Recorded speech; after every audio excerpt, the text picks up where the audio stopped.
तो राजनीति विज्ञान में जो दो पेपर होते हैं ना, ये एक तो फर्स्ट पेपर है, जैसे 500 नंबर का है तो 250 नंबर का फर्स्ट पेपर, और ये 250 नंबर का सेकंड पेपर होता है। तो फर्स्ट पेपर में जो है एक तो विचारक पढ़ना होता है। विचारक में जो है कुछ भारतीय विचारक हैं, कुछ पाश्चात्य विचारक हैं, और एक सिद्धांत पढ़ना होता है। और फिर जो है तीसरा चीज इसमें आईजीपी है और नेशनल मूवमेंट है, राष्ट्रीय स्वतंत्रता आंदोलन। और जो सेकंड पेपर है, तो सेकंड पेपर में जो है तुलनात्मक राजनीति है,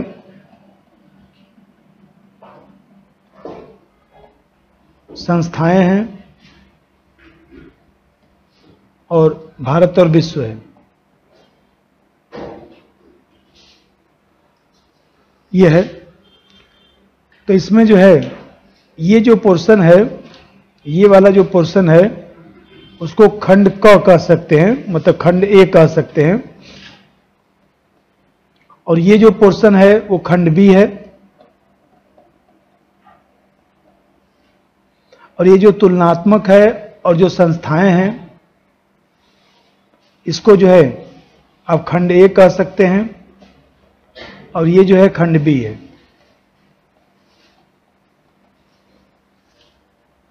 तो इसमें जो प्रश्न आते हैं, जैसे मान लीजिए फर्स्ट पेपर को लीजिए, तो फर्स्ट पेपर में जो है जैसे मान लीजिए क्वेश्चन नंबर, ये खंड ए है, तो खंड ए में जो है क्वेश्चन नंबर 1, 2, 3, 4 प्रश्न होते हैं।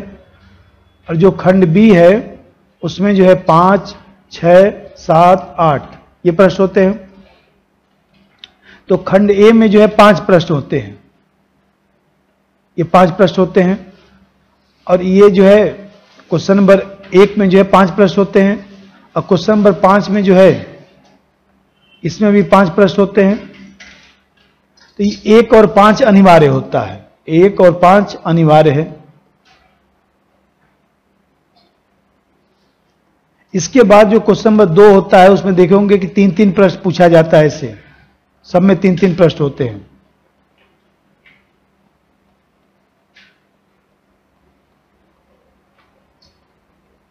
ऐसे होता है।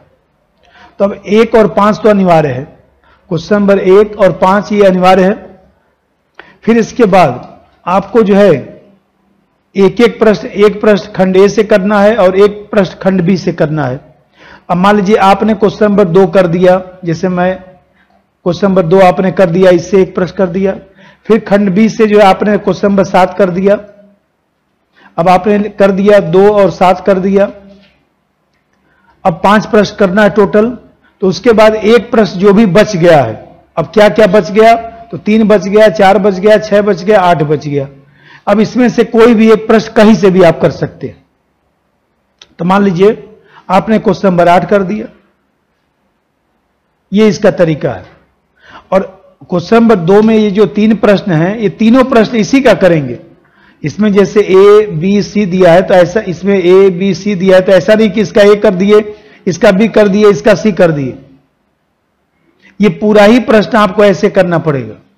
यदि आपने इसको किया है तो ये पूरा करना पड़ेगा, ये आपने किया है तो ये पूरा करना पड़ेगा। अब यहां पर देख रहे हैं कि इसमें जो 2 प्रश्न है, क्वेश्चन नंबर 1 और क्वेश्चन नंबर 5, यहां पर कोई समस्या, यहीं पर समस्या है। क्योंकि इसमें क्या होता है कि जैसे मान लीजिए खंड ए में देखिए, तो एक प्रश्न जो है भारतीय विचारक का रख दिया, दूसरा प्रश्न जो है पाश्चात्य विचारक रख दिया, एक जो है थ्योरी का रख दिया, एक जो है वो कॉम्बिनेशन बना के रख दिया, ऐसे करके वो रखता है। इसलिए पूरा सिलेबस पढ़ना जरूरी है। और यहां पर भी खंड बी में क्या करेगा, एक नेशनल मूवमेंट का रख देगा, एक मान लीजिए सपोज करिए राष्ट्रवाद का रख दिया, 2 संविधान का रख दिया, एक करंट का रख दिया, ऐसे रखता है वो। ऐसे प्रश्न ये किया जाता है। तो यहां पर ध्यान रखिए कि आप लोग खंड ए वाला जो पोर्शन है उससे जो है एक तो करना ही करना है। आपने 2 किया, इससे एक प्रश्न और करना चाहिए। और पार्ट बी जो है, खंड बी जो है, इससे 2 प्रश्न करना चाहिए, क्योंकि पॉलिटिकल साइंस में संविधान की महत्ता कम है। पॉलिटिकल साइंस में संविधान की महत्ता कम है। संविधान का ज्यादा प्रश्न एग्जाम में नहीं करना चाहिए।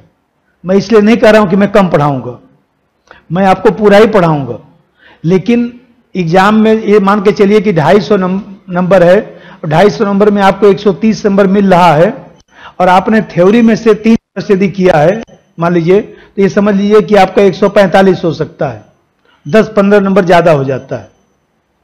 क्योंकि संविधान का क्वेश्चन आप पॉलिटिकल साइंस में चाहे जितना अच्छा लिखेंगे, एक लिमिट के बाद वो नंबर नहीं देगा, क्योंकि माना जाता है कि पॉलिटिकल साइंस का स्टूडेंट है तो संविधान का एकदम मर्मज्ञ होगा, तो वो जान इस बात को पहले से ही उसके दिमाग में रहता है। तो आप लोग प्रयास करिए कि खंड ए का 3 प्रश्न करना है, और संविधान वाले खंड बी वाले से नेशनल मूवमेंट और संविधान वाले से 2 प्रश्न करना है। और दूसरी बात है कि अब मजबूरी एग्जाम में है तो 3 कर दीजिए, लेकिन 10-5 नंबर कम हो जाता है। ये ऐसे पढ़ना है। तो हम लोग जो पढ़ रहे थे इसमें,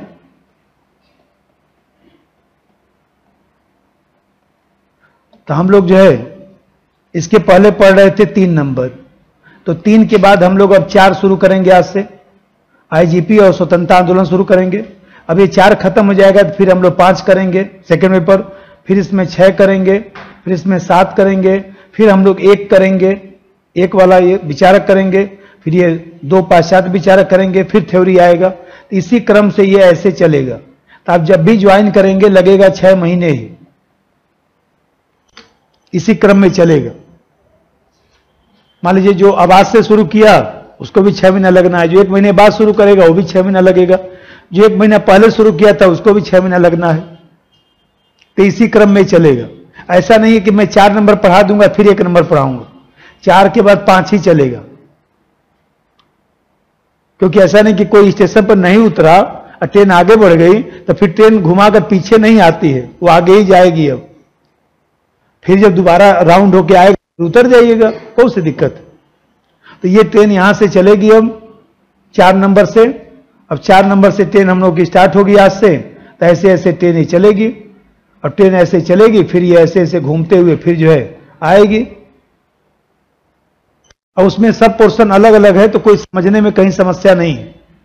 आईजीपी अलग है, नेशनल मूवमेंट अलग है, विचारक अलग है, थ्योरी अलग है, तो किसी को कोई चीज समझने में दिक्कत नहीं है।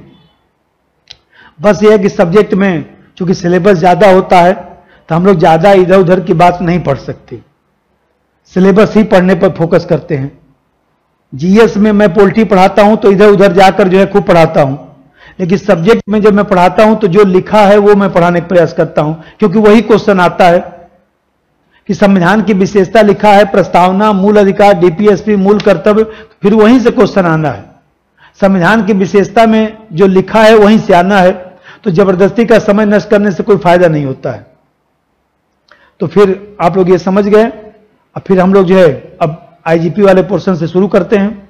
तो आप लोग सिलेबस तो होगा ही आप लोगों के पास, मैं भी जरा देख लेता हूं। अब इसमें देखिए, इसमें आईजीपी वाला जो पोर्शन है ये 3 नंबर से आईजीपी वाला पोर्शन शुरू होगा, 3 नंबर से शुरू होगा। सिलेबस ले लीजिए, है तो 3 नंबर से हम लोग का शुरू होगा। 3 नंबर से मैं शुरू करूंगा। पहले 3, 4, 5, 6, 7, 8, 9, 10, 11 करूंगा। फिर इसके बाद नेशनल मूवमेंट, टॉपिक नंबर 1 और 2, ये नेशनल मूवमेंट है, नेशनल मूवमेंट है। तो नेशनल मूवमेंट में है तो नेशनल मूवमेंट में क्वेश्चन संविधान से जोड़कर पूछता है। तो जब तक संविधान की विषय वस्तु नहीं जानेंगे नेशनल मूवमेंट से कैसे जोड़ूंगा, एक सबसे बड़ी समस्या। क्योंकि प्रश्न आता है कि राष्ट्रीय स्वतंत्रता आंदोलन ने भारतीय संघीय व्यवस्था को प्रभावित किया, राष्ट्रीय स्वतंत्रता आंदोलन ने भारत की पंचायती राज व्यवस्था को जो है वह व्यापक रूप से आधार दिया है। तो जब तक मैं जो है जब तक संविधान नहीं पढ़ेंगे 1919 के अधिनियम से 1935 के अधिनियम से कैसे जोड़ पाऊंगा। तो इस तरह से वो प्रश्न आते हैं। और नेशनल मूवमेंट के जो प्रश्न आते हैं वो बहुत कठिन नहीं आते हैं, वो सिंपल ही प्रश्न आते हैं। किसी के पास 10 साल का पेपर होगा तो मैं दिखाता हूं, किसी के पास है? 10 साल का पेपर एक खरीद के रखा करिए। हाँ, ये वाला खरीद लीजिए, ये वाला भी ठीक है, कोई दिक्कत नहीं है। ये ओरिजिनल पेपर है, इसमें कुछ भी इधर उधर नहीं किया गया, यही मैं भी रखा हूं। अब वो वाला भी है, वो भी अच्छा है। हम लोगों ने भी अपना बना रखा है क्वेश्चन, कोई भी साल का। जैसे मान लीजिए अब 2019 का पेपर है, कोई बात नहीं, चलिए 2020 का ही ले लेते हैं। 2020 का 30 में है ये। अब देखिए ये जो प्रश्न है, अब ये आपका सेक्शन बी है, खंड बी। तो ये जो खंड बी है, अब देखिए भारतीय राष्ट्रीय स्वतंत्रता आंदोलन में समाजवादियों की भूमिका। ठीक, अब सिलेबस देखिए, अब बताता हूं कैसे आपको। अब देखिए आप 1 का बी जरा सा पढ़िए, सिलेबस देखिए, 1 का बी पढ़िए। भारतीय राष्ट्रीय स्वतंत्रता आंदोलन का परिप्रेक्ष्य उदारवादी, समाजवादी, मार्क्सवादी, उग्र मानवतावादी, दलित। तो क्या पूछा है? समाजवादी। अब देखिए सिलेबस आपने पढ़ा तो सीधा आप लिख दिए। दूसरा प्रश्न पढ़ता हूं, सामाजिक असमानता पर भारतीय संविधान निर्माताओं की चिंता। तो सामाजिक असमानता के संदर्भ में जो है भारतीय संविधान निर्माताओं ने जो मूल अधिकार दिया गया, समानता का अधिकार, उससे संबंधित प्रश्न है। तीसरा प्रश्न देखिए, भारत में न्यायिक अतिक्रमण मतलब न्यायिक अतिसक्रियतावाद, सब सिलेबस चल रहा है। अब देखिए अंतर्राज्यीय विवादों को निपटाने के लिए तंत्र, तो हम लोग क्या अंतर्राज्यीय विवाद लिखा हुआ है सिलेबस में, 7 नंबर में लिखा होगा। हमको तो याद है ना कि कहां पर क्या लिखा है। 7 नंबर देखिए, अंतर्राज्यीय विवाद देखिए लिखा हुआ है। एकदम सिलेबस ऐसे उठा उठा कर रखता। मैं आईएएस का ही पेपर पढ़ रहा हूं, पीसीएस का तो और भी आसान आता है, वो तो और भी नहीं घुमाता है। अब देखिए, अब आगे पढ़ेंगे, मान लीजिए चुनाव आयोग नियंत्रक महालेखा परीक्षक, तो हम लोग के सिलेबस में है चुनाव आयोग नियंत्रक महालेखा परीक्षक। अब 6 का बी पढ़िए, भारतीय राष्ट्रीय आंदोलन में उग्रवादी और क्रांतिकारी आंदोलनों की भूमिका। अब देखिए यहां पर आप देखेंगे तो उग्रवादी, ये देखिए 1 का क पढ़िए, भारत के स्वाधीनता संग्राम की राजनीतिक कार्यनीतियां, संविधानवाद से जन सत्याग्रह, असहयोग, सविनय हो गया, भारत छोड़ो, उग्रवादी क्रांतिकारी। तो देखिए उग्रवादी क्रांतिकारी सीधा सा लिखा हुआ है। तो यदि आपने जितना इसमें हेडिंग लिखा है सबको आपने पढ़ लिया तो कहीं आपको समस्या नहीं आएगा लिखने में। अब मैं जो है कंपल्सरी क्वेश्चन पढ़ रहा हूं, 3 वाले में तो आपके मिल ही जाएगा, मैं कंपल्सरी पढ़ रहा हूं कि 5 में। हाँ, लेकिन अब आप ऐसे मान लीजिए हम लोग करेंगे कि भारतीय स्वतंत्रता आंदोलन आप लोग हिस्ट्री में उदारवादी पढ़े ही होंगे, समाजवादी पढ़े ही होंगे, तो इसको आप लोग हिस्ट्री में पढ़ लीजिएगा, तब तो नहीं होगा। मैं खुद ही पढ़ाऊंगा, मैं खुद ही उसको पढ़ाता हूं, क्योंकि पॉलिटिकल साइंस वाला भी स्वतंत्रता आंदोलन पढ़ा रहता है, ऐसा नहीं कि हिस्ट्री वाला ही सिर्फ जानता है। तो हम लोग जो है इसको पूरा पढ़ेंगे, लेकिन 3 नंबर जो टॉपिक है वो मैं शुरू करूंगा। तो मैं आपको एग्जाम्पल बताया कि आप जब सिलेबस पढ़ते हैं तो उसको जो है जैसे सिलेबस लिखा हुआ है चुपचाप ऐसे ऐसे पढ़िए, उसको ज्यादा दिमाग मत लगाइए। और जब ऐसे ऐसे पढ़ लेंगे तो वैसे ही पेपर सॉल्व हो जाएगा, और उसी का लिखने का प्रैक्टिस करना है, उसी को पढ़ना है, आकर सैटरडे को लिखना है, बस इतने काम है सब्जेक्ट। जो मान लीजिए संविधान में करंट के क्वेश्चन हैं या जो चर्चित मुद्दे हैं वो तो मैं पढ़ाऊंगा ही, लेकिन बहुत ज्यादा सब्जेक्ट में भटकना नहीं है। जैसे जीएस में क्या होता है, जीएस में खतरनाक क्वेश्चन आते हैं। जब मैं जीएस में संविधान पढ़ाता हूं तो मैं ज्यादा जोड़ घटाव करता हूं, क्योंकि उसमें क्वेश्चन उल्टा इधर बहुत आता है, सब्जेक्ट में उल्टा इधर क्वेश्चन नहीं आता है, क्योंकि इतना बड़ा सिलेबस ही लिख रखा है कि अब क्या उल्टा इधर पूछेगा। इतना ही पढ़ते पढ़ते लोग गिर जाते हैं। तो अब मान लीजिए इतना ही पढ़ते पढ़ते लोग थक जाते हैं, तो फिर अब क्या घुमाएगा। जीएस में तो मान लीजिए उसको स्कोप रहता है। ये लीजिए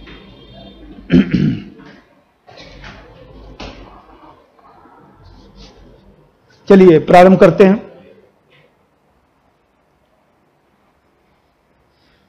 10 साल का पेपर लेकर उसको देखा करिए, कोई टॉपिक पढ़ाता हूं उससे संबंधित प्रश्न को देखिए क्या आया हुआ है, तो उससे और कॉन्फिडेंस आएगा।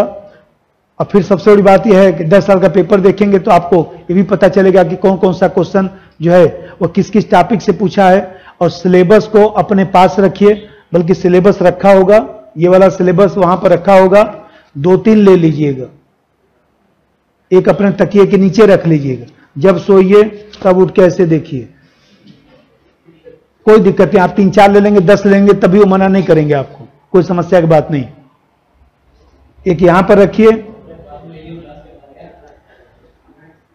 तो उसमें यह है कि सिलेबस इसलिए कहता हूं क्योंकि सिलेबस याद रहेगा, तो सिलेबस याद रहने से एक फायदा होता है कि समझिए कि 20% तैयारी आपकी हो गई, क्योंकि जब सिलेबस याद है तो आपको जो है वो तुरंत ध्यान आएगा कि चाहिए टॉपिक है इसमें क्वेश्चन, इस टॉपिक है इसमें क्वेश्चन। अब फिर याद रहता है तो टीचर को भी बताने में अच्छा लगता है कि सर ये छूट गया है। और जब आप ही को याद नहीं है, अब मैं मान लीजिए कह दिया कि सिलेबस मत लेके आया करिए, जो मैं पढ़ा रहा हूं चुपचाप पढ़ते रहिए, कभी मैं केंद्र संबंध पढ़ाऊंगा, कभी पंचायती व्यवस्था पढ़ाऊंगा, ऐसे ऐसे करते करते 10-20 दिन के बाद अंततः बोल दूंगा कि कोर्स आपका खत्म आईजीपी का। ये नहीं, अपना एक क्रम से पढ़िए, पढ़ने का एक तरीका होता है ना, कोई टॉपिक कठिन होगा, कोई आसान होगा, कोई आप बच्चे थोड़े ना। अब चलिए उसमें पढ़ा जाए। टॉपिक नंबर 3, यही तो हम लोग शुरू कर रहे हैं। टॉपिक 3, इसमें लिखा है प्रस्तावना। टॉपिक 3 में देखिए प्रस्तावना लिखा है, तो हम लोग प्रस्तावना पढ़ेंगे। प्रस्तावना खत्म कर लूंगा तो मौलिक अधिकार पढ़ाऊंगा, फिर कर्तव्य पढ़ाऊंगा, जैसे जैसे लिखा है वैसे वैसे पढ़ाऊंगा।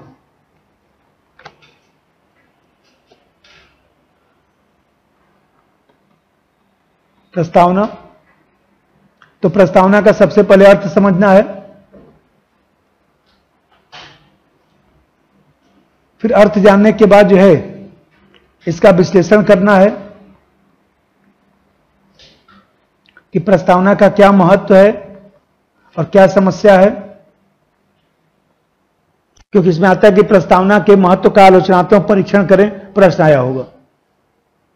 प्रियम्बल, प्रस्तावना या उद्देशिका, प्रियम्बल एक ही बात है। अब देखिए इसमें आता है प्रश्न की प्रस्तावना में लिखित दर्शन को स्पष्ट करें, यह भी 150 शब्द का आता है। प्रस्तावना में निहित दर्शन, निहित दर्शन। अब प्रस्तावना से संबंधित कुछ प्रश्न आप लोगों को कर लेना है, 2-3 प्रश्न मैं करा देता हूं, और कुछ मॉडल आंसर में भी लिखा होगा।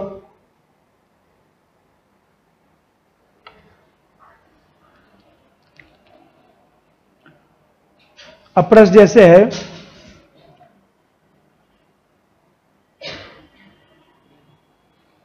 कि प्रस्तावना जो है भारतीय राजनीतिक व्यवस्था की जन्म कुंडली है।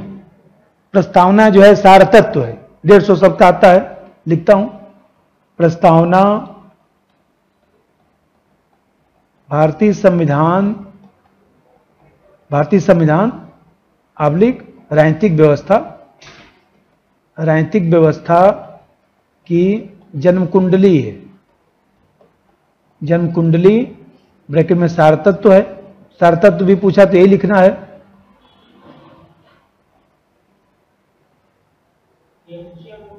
हाँ,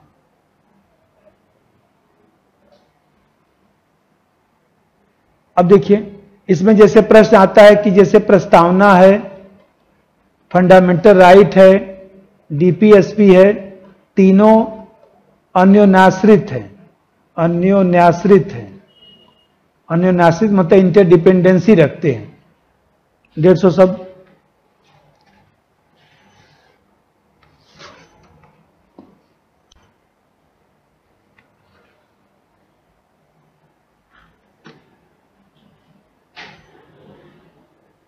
इसी प्रकार से कुछ प्रश्न क्या करता है कि जैसे मान लीजिए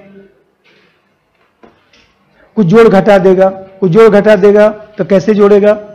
वो लिखेगा कि जो है, जैसे ऐसे लिखा कि प्रस्तावना जो है संविधान के संचालन में प्रकाश स्तंभ की भूमिका निभाता है और साथ ही सरकार को जो है उचित मार्गदर्शन प्रदान करता है। उदाहरण सही चर्चा करें। नंबर 3, तीसरा क्वेश्चन, प्रस्तावना संविधान के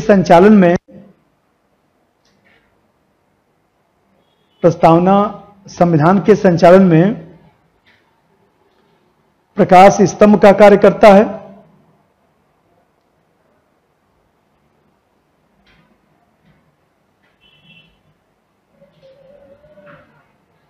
और साथ ही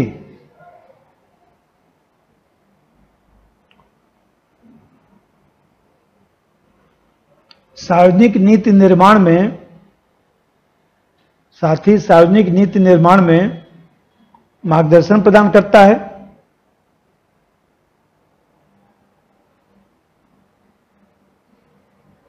अब ये व्यवहारिक प्रश्न है।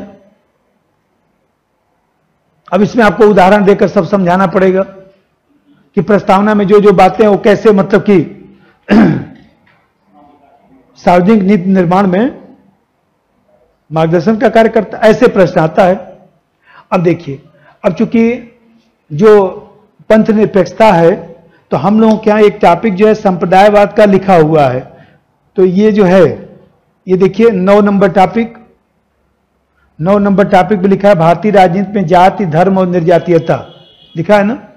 तो भारतीय राजनीति में जाति, धर्म, निर्जातीयता जो लिखा है, तो वहां पर जब मैं पहुंचूंगा तो मैं वहां पर आपको पढ़ाऊंगा कि भारत जो है कितना धर्मनिरपेक्ष राष्ट्र है। जैसे इसमें पंथ निरपेक्षता का टॉपिक है ना एक, तो उसमें 4 बातें पढ़ी जाती हैं।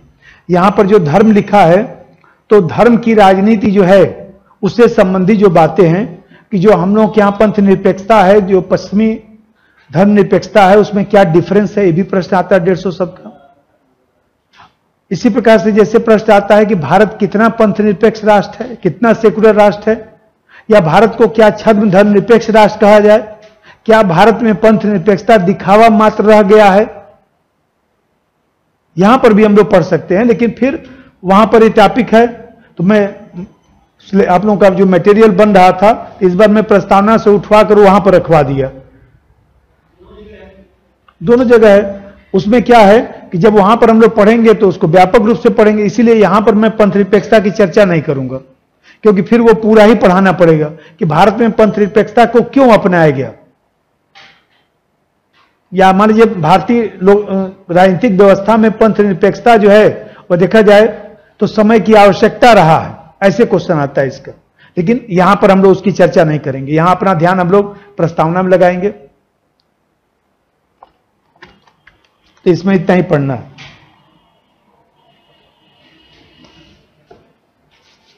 अब समझिए प्रस्तावना को, पहले थोड़ा सा पहले अर्थ बताएं, उसके बाद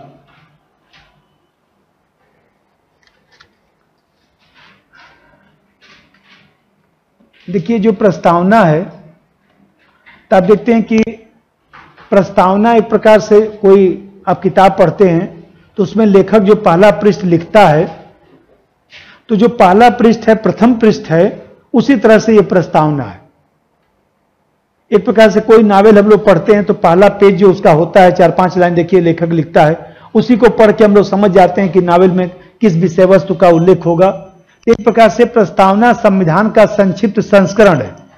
ये जो है संविधान का प्रथम पृष्ठ है तथा संक्षिप्त संस्करण है, संक्षिप्त संस्करण है।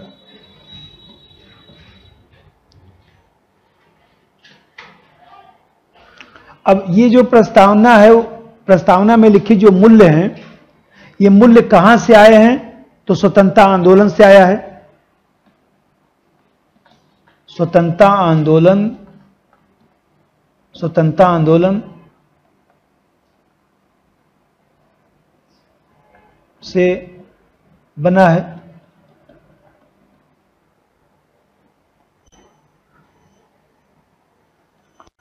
क्योंकि आप ऐसे सोचिए, थोड़ा सा मैं बताऊं कि जैसे आप देखते हैं कि 13 दिसंबर 1946 को जो है नेहरू साहब ने उद्देश्य प्रस्ताव रखा, ऑब्जेक्टिव रेजोल्यूशन रखा। जैसे मान लीजिए 9 दिसंबर 1946 को पहली बैठक हुई, सच्चिदानंद सिन्हा साहब चुने गए थे अस्थायी अध्यक्ष। फिर 11 दिसंबर 1946 को जो है डॉक्टर राजेंद्र प्रसाद जी जो है स्थायी अध्यक्ष चुने गए। फिर 13 दिसंबर को नेहरू साहब ने उद्देश्य प्रस्ताव रखा, और इस उद्देश्य प्रस्ताव में नेहरू साहब ने बताया कि हम लोग जो है किस लिए इकट्ठा हुए। जैसे हम लोग किस लिए इकट्ठा हुए, तो पॉलिटिकल साइंस पढ़ने के लिए। उसी तरह से नेहरू साहब ने बताया कि भाई हम लोग किस लिए इकट्ठा हुए हैं, तो उन्होंने बताया कि स्वतंत्रता आंदोलन में जो है जिन मूल्यों का विकास हुआ है, उन्हीं मूल्यों को हम लोग अब संविधान में स्थापित करेंगे।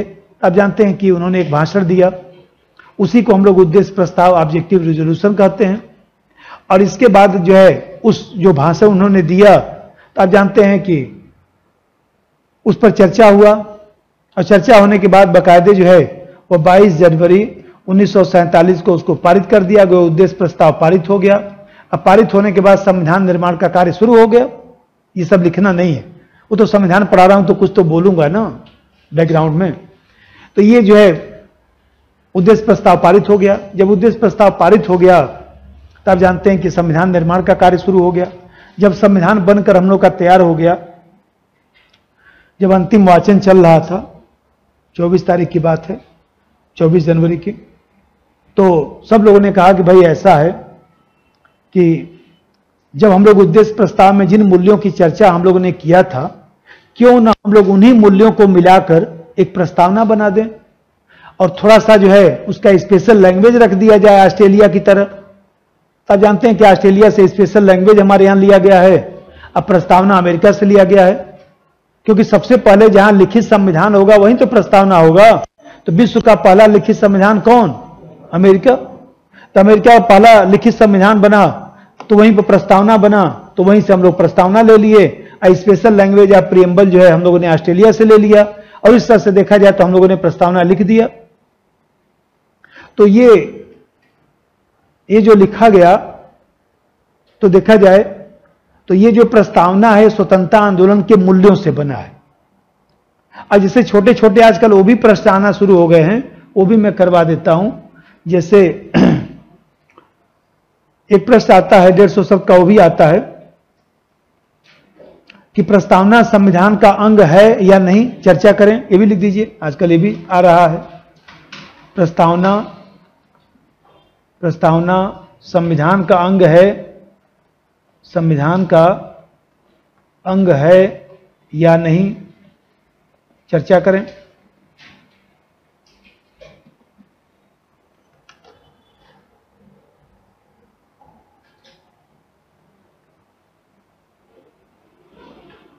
इसी प्रकार से एक प्रश्न और भी है, इसमें एक प्रश्न और लिख दीजिए, प्रस्तावना में संशोधन, प्रस्तावना में संशोधन, प्रस्तावना में संशोधन, बस इतना ही लिख दीजिए। प्रस्तावना में संशोधन कहां तक समीचीन है, कहां तक प्रासंगिक है।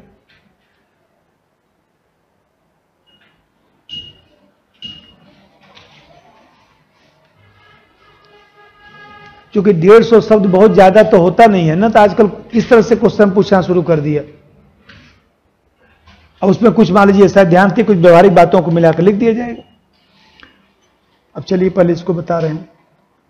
तो मैं बता रहा था कि संविधान का प्रथम पृष्ठ है, संक्षिप्त संस्करण है। इसका मतलब कि जो चीज प्रस्तावना में लिखा गया है उसी को संविधान में विस्तार दिया गया है। यह भी कभी कभी प्रश्न आता है, लेकिन खैर ये प्रश्न आप लोग लिख लेंगे कि प्रस्तावना में जो बातें लिखी गई हैं उन्हीं बातों का संविधान में विस्तार किया गया है। तो जब अभी मूल अधिकार पढ़ाऊंगा डीपीएसपी सब जोड़ जोड़ के लिख देंगे, तो ऐसे लिखा जाए, बाकी छोड़िए, सब जोड़ेंगे तो ऐसे ही लिखा जाएगा। अब यहां पर जो है प्रथम संस्करण, मतलब कि प्रथम पृष्ठ है, संक्षिप्त संस्करण है। तो जो काम संविधान व्यापक रूप से किया है वही काम प्रस्तावना जो है संक्षेप रूप से करेगा। भाई जो काम जो है संविधान व्यापक रूप से करता है उन्हीं चीजों को प्रस्तावना जो है छोटे स्वरूप में करेगा। जो कार्य संविधान व्यापक रूप से करता है उसे प्रस्तावना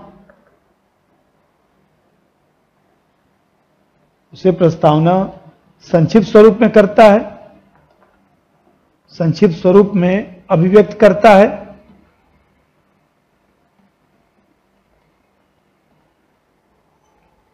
संक्षिप्त स्वरूप में अभिव्यक्त करता है। ठीक है, अब समझिए, मतलब कि संविधान के बारे में हमें परिचय कराता है, छोटे स्वरूप में ही परिचय कराता है, लेकिन परिचय कराता है। अब जैसे संविधान है, तो भाई संविधान में किस चीज का परिचय है? तो संविधान में जो है एक तरफ व्यक्ति है, नागरिक है, और दूसरी तरफ राज्य है और सरकार है। इसी का तो संबंध जो है संविधान में सब लिखा गया है। इसी का तो संबंध संविधान में लिखा गया है कि भाई व्यक्ति और नागरिक है। अरे भाई व्यक्ति से ही तो नागरिक बनता है। तो व्यक्ति और नागरिक एक तरफ है, दूसरी तरफ राज्य और सरकार है, राज्य के एजेंट सरकार है। तो ऐसी दिशा में जिस तरह से व्यक्ति और राज्य के मध्य जितना भी संबंध सोच सकते हैं, वो संबंध जो है संविधान में लिखा गया है। तो यहां पर भी व्यक्ति और नागरिक के बारे में और राज्य सरकार के बारे में प्रस्तावना में भी दिखाई देता है। भाई व्यक्ति, हम लोग जो है पशु से किस प्रकार भिन्न है? क्योंकि हम लोग के पास हाथ पैर है। अरे भाई बुद्धि, हाथ पैर तो उसके पास भी है, पशु के पास। कुछ लोग ये भी सोचने लगे, बात तो सही है, अरे उसके पास भी तो हाथ पैर है, हम लोग के पास भी हाथ पैर है, लेकिन हम लोग के पास बुद्धि है, विवेक है, पशु के पास नहीं है। अब बुद्धि विवेक का मतलब मूल्य, स्वतंत्रता, समानता, न्याय, बंधुत्व, ये सब मूल्य हम लोग रखते हैं। इसीलिए हम लोग को विवेकशील प्राणी कहा जाता है। तो यहां पर देखते हैं कि व्यक्ति और नागरिक मूल्यात्मक अवधारणा के कारण वो व्यक्ति बना है, नहीं तो पशु ही हो जाता। तो ऐसी दिशा में व्यक्ति और नागरिक के बारे में मूल्यात्मक पहलुओं को रखता है, मूल्यात्मक पहलुओं को रखता है। अब मूल्यात्मक पहलुओं को रखता है, तब प्रस्तावना में जरा ढूंढिए कहां कहां मूल्यात्मक पहलू है। तो देखिए, प्रस्तावना में स्वतंत्रता की बात की गई, प्रस्तावना में समानता की बात की गई, प्रस्तावना में बंधुत्व की बात की गई, प्रस्तावना में जो है वह न्याय की बात की गई।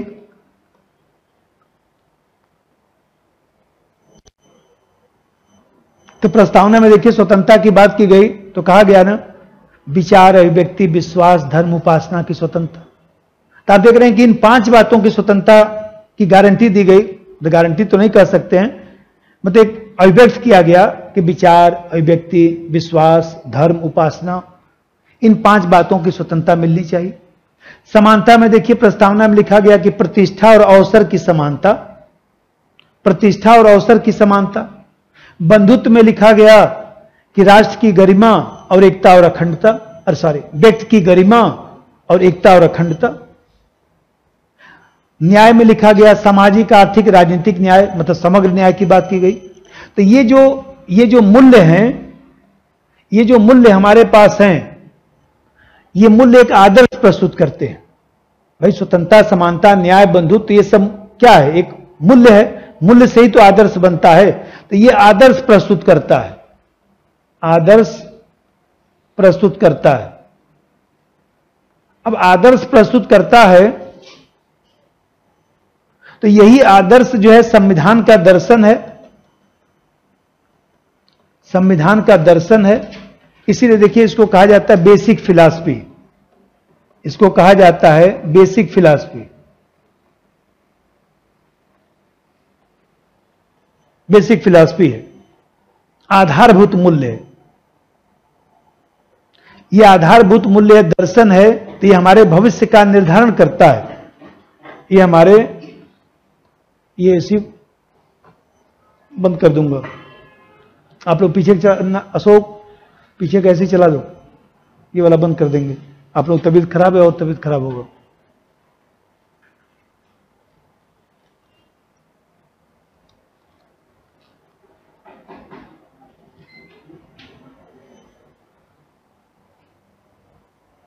ये बंद करो जी, उधर से बंद करोगे ना, लो बंद करो इसको, यहां से बंद कर दो, जब जरूरत होगा तो चल भी जाएगा ना। बंद हो गया? नहीं, चलाना नहीं, बंद करना है। बंद है। तो ये जो है संविधान का दर्शन है, तो ये हमारे भविष्य का निर्धारण करता है, भविष्य का निर्धारण करता है।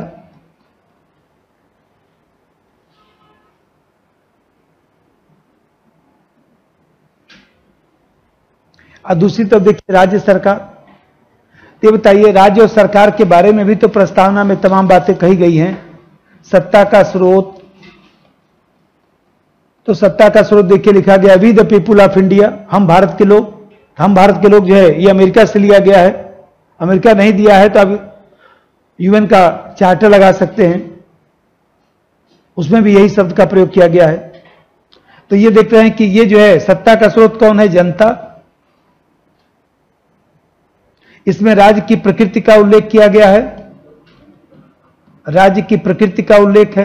राज्य की प्रकृति का मतलब संपूर्ण प्रभुत्व संपन्न समाजवादी पंथ निरपेक्ष लोकतांत्रिक गणराज्य। तो ये जो संपूर्ण प्रभुत्व संपन्न समाजवादी पंथ निरपेक्ष लोकतांत्रिक गणराज्य जो वर्तमान में है भाई, तो बाद में हम लोगों ने 42वां संशोधन द्वारा 3 चीजों को जोड़ा ना, अखंडता जोड़ा, पंथ निरपेक्षता जोड़ा, समाजवाद जोड़ा। लेकिन इस समय जो स्थिति है कि संपूर्ण प्रभुत्व संपन्न समाजवादी पंथ निरपेक्ष लोकतांत्रिक गणराज्य की स्थिति है। तो आप देख रहे हैं कि हमारे यहां जो है संपूर्ण प्रभुत्व संपन्न समाजवादी पंथ निरपेक्ष लोकतांत्रिक गणराज्य।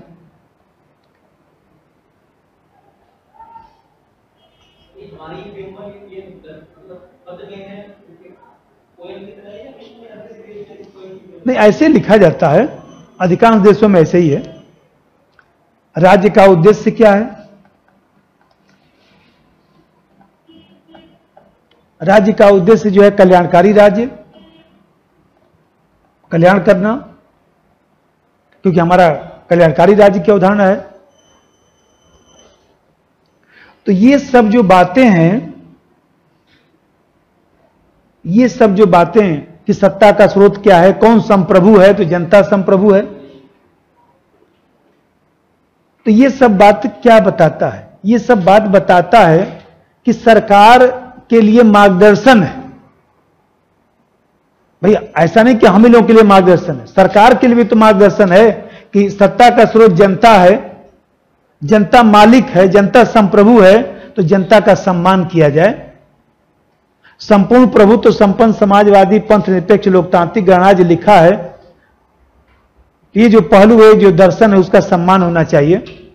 कल्याणकारी राज्य है, सामाजिक आर्थिक राजनीतिक न्याय है, तो ऐसी दशा में जो है शासन प्रशासन का उद्देश्य जनता का कल्याण करना होना चाहिए। तो यहां पर जो है सरकार के लिए दिशा निर्देश है, सरकार के लिए दिशा निर्देश,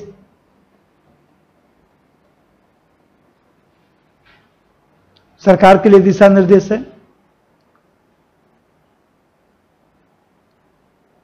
मतलब सरकारी कार्यों को मापने की कसौटी, मतलब कह सकते हैं कि शासन का सिद्धांत, कि ये जो लिखा गया है दिशा निर्देश का मतलब यहां पर हुआ शासन का सिद्धांत।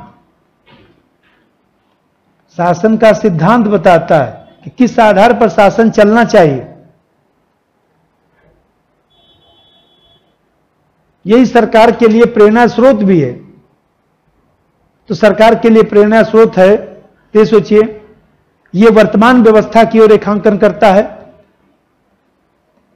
वर्तमान व्यवस्था को रेखांकित करता है।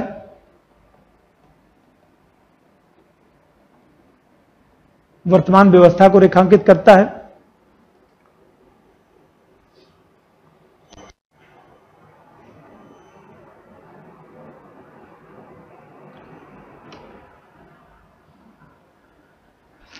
तो आप देख रहे हैं कि प्रस्तावना हमारे भविष्य को बता रहा है, प्रस्तावना जो है वर्तमान व्यवस्था को बता रहा है। और फिर मैं बताया अभी आपको कि ये जो संपूर्ण प्रभुत्व संपन्न समाजवादी पंथ निरपेक्ष लोकतांत्रिक गणराज्य लिखा गया, इसको लिखने की जरूरत नहीं है आप लोगों को, कुछ दिमाग में बैठे आपके, इसलिए हम लोग बनाते हैं सब। राज्य का उद्देश्य क्या है? तो कल्याण करना। तो ये सब सरकार के लिए दिशा निर्देश है। जब सरकार के लिए दिशा निर्देश है, शासन का सिद्धांत है, इसी के आधार पर वर्तमान व्यवस्था चलता है, इसी के आधार पर हम सरकारी कार्यों को माप सकते हैं, देख सकते हैं कि सरकार कसौटी पर खरा उतर रही है कि नहीं, क्योंकि यही जो है संविधान का मूल सिद्धांत है कि जनता का सम्मान होना चाहिए। भाई सत्ता का स्रोत कौन? जनता। संप्रभु कौन? जनता। हम कहते हैं जैसे आप लोग पढ़ते हैं, हम लोग पढ़ा रहे हैं, तो यहां पढ़ने लिखने का मतलब है कि एग्जाम में प्रश्न आना चाहिए। आप कितने बड़े टीचर हैं, 7 फुट के टीचर हैं कि 8 फुट के टीचर हैं, कौन पूछ रहा है? क्वेश्चन आया तो ठीक, नहीं आया तो बेकार। अब चाहे जितने अच्छे टीचर हों,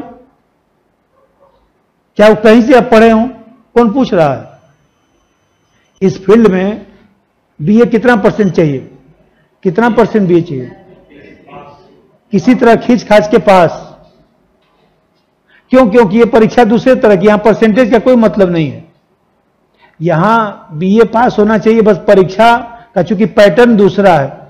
क्योंकि ये मत समझिए कि कोई पॉलिटिकल साइंस से पीएचडी कर लिया है तो नंबर पाई जाएगा, कोई फर्क नहीं पड़ता है। क्योंकि यहां पर क्वेश्चन ही दूसरे तरह का आता है, यूनिवर्सिटी का क्वेश्चन दूसरे तरह का है। यूनिवर्सिटी में यह नहीं लिखाया जाता है कि जो है प्रस्तावना संविधान की जन्म कुंडली है, अन्य तो कोई प्रस्तावना ऐसे बना के पढ़ाएगा, कोई नहीं पढ़ाता। मैं भी पढ़ा हूं, मान लीजिए मैं भी जो भी अपना अध्ययन किया, एमए एमफिल जो भी किया, तो वो तो हम लोग जब फेल हो गए तब लगा कि प्रस्तावना कुर्सी पर बैठ के पढ़ाने वाली चीज नहीं, प्रस्तावना कुछ बना बनाकर समझाने वाली चीज है, जिससे जेहन में जाए। क्योंकि प्रश्न उल्टा जब पूछेगा, जोर जाड़ के पूछेगा, तो बच्चा जब तक दिमाग में कुछ जाएगा नहीं, लिखेगा क्या? क्योंकि यहां पर देखे होंगे कि प्रस्तावना की विशेषता लिखिए, प्रस्तावना की विशेषता लिखिए, तो लोग प्रस्तावना का जो है मान लीजिए दर्शन लिख डालते हैं। वो पूछता है कि प्रस्तावना का महत्व लिखिए, तो प्रस्तावना की विशेषता लिख डालते हैं। महत्व का मतलब लाभ होता है ना, महत्व का मतलब प्रासंगिकता होता है ना, तो विशेषता क्यों लिख दिए? इसका विशेषता भी मैं लिखवा दूंगा, यहां इसका विशेषता भी लिखवा दूंगा। विश्लेषण कर लेंगे तो दर्शन भी लिखवा दूंगा या इसकी विशेषता भी लिखवा दूंगा। प्रस्तावना की विशेषता,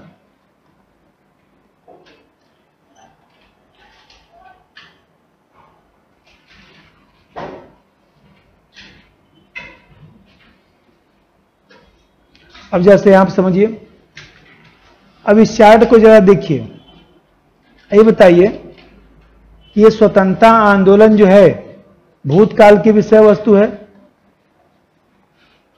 स्वतंत्रता आंदोलन भूतकाल की विषय वस्तु है ना, वो तो हो गया ना, गांधी जी गए ना।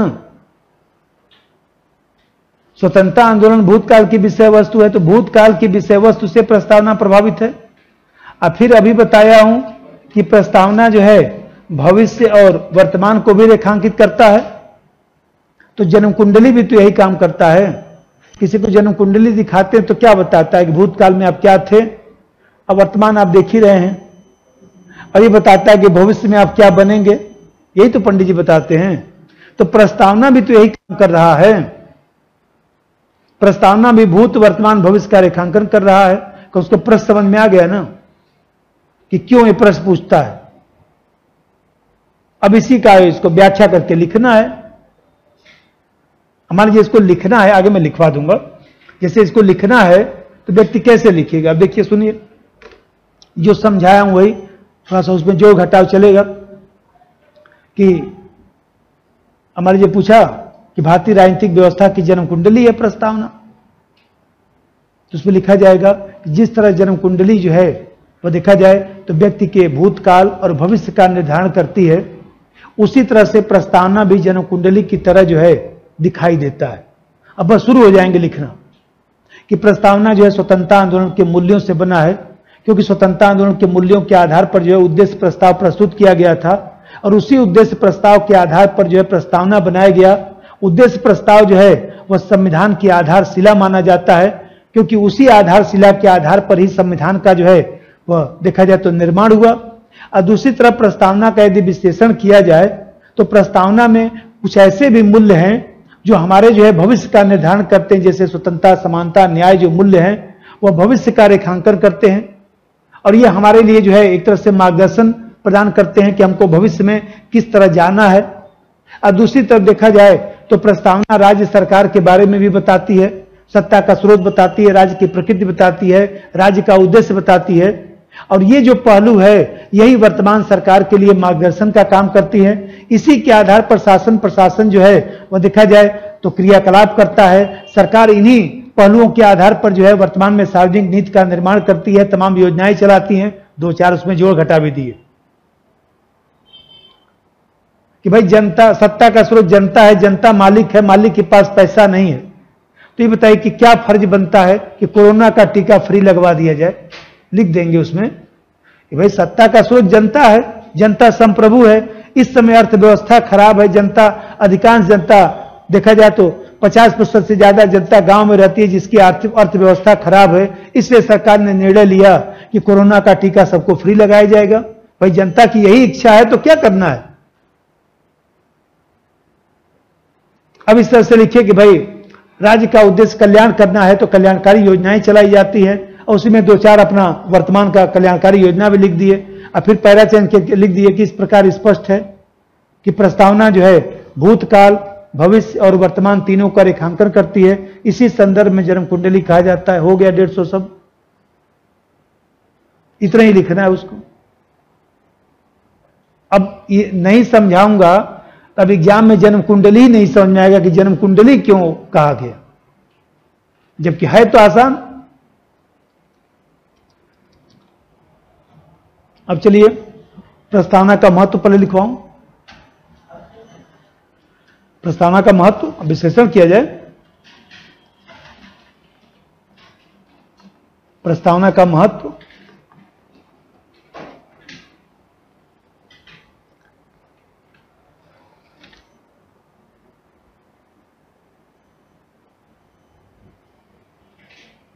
अब जरा देखिए एक एक समझाता हूं। ये प्रस्तावना में लिखित जो मूल्य हैं वो हमारी आवश्यकता की पूर्ति करते हैं। ये बताइए प्रस्तावना में जैसे स्वतंत्रता लिखा गया तो जहां पर स्वतंत्रता होगा वहीं पर तो नए विचार आएंगे। जहां स्वतंत्रता होगा वहीं पर तो विज्ञान तकनीक का विकास होगा। जहां व्यक्ति स्वतंत्र रहता है वहीं तो नया नया सोच जो है लाता है। तो ये स्वतंत्रता नया विचार लाएगा, विज्ञान तकनीक का विकास करेगा, विज्ञान तकनीक का विकास करेगा। और जहां नया विचार होगा, विज्ञान तकनीक होगा, खोज अनुसंधान होगा, वहीं पर प्रगति का मार्ग प्रशस्त होगा। अब बताइए इसी में समानता का भी उल्लेख है। जहां समानता होता है वहीं पर तो बंधुत्व होता है।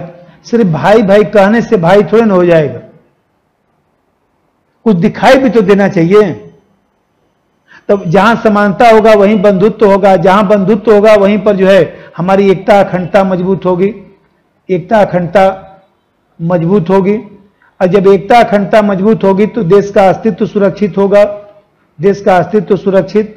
ये बताइए प्रस्तावना में लिखित मूल्य जो है एक तरफ हमारे यहां प्रगति और विकास का मार्ग प्रशस्त करते हैं तो दूसरी तरफ हमारे अस्तित्व को सुरक्षित रखते हैं। इसलिए प्रस्तावना का महत्व है।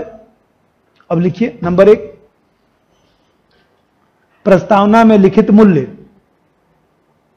प्रस्तावना में लिखित मूल्य भारत की वर्तमान आवश्यकता की पूर्ति करते हैं।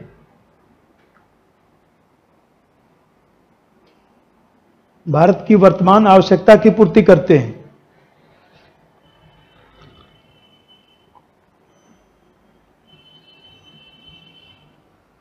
जैसे स्वतंत्रता को बढ़ावा देने से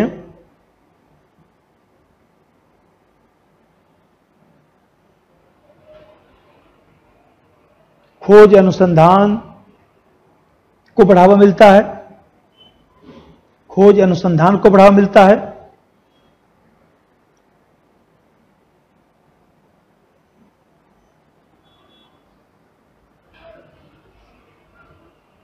जो प्रगति को रेखांकित करता है।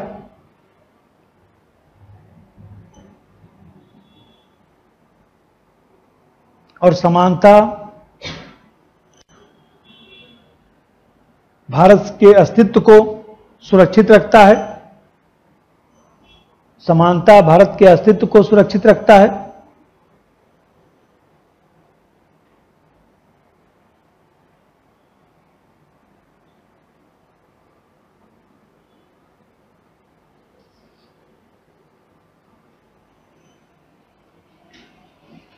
ये महत्व है।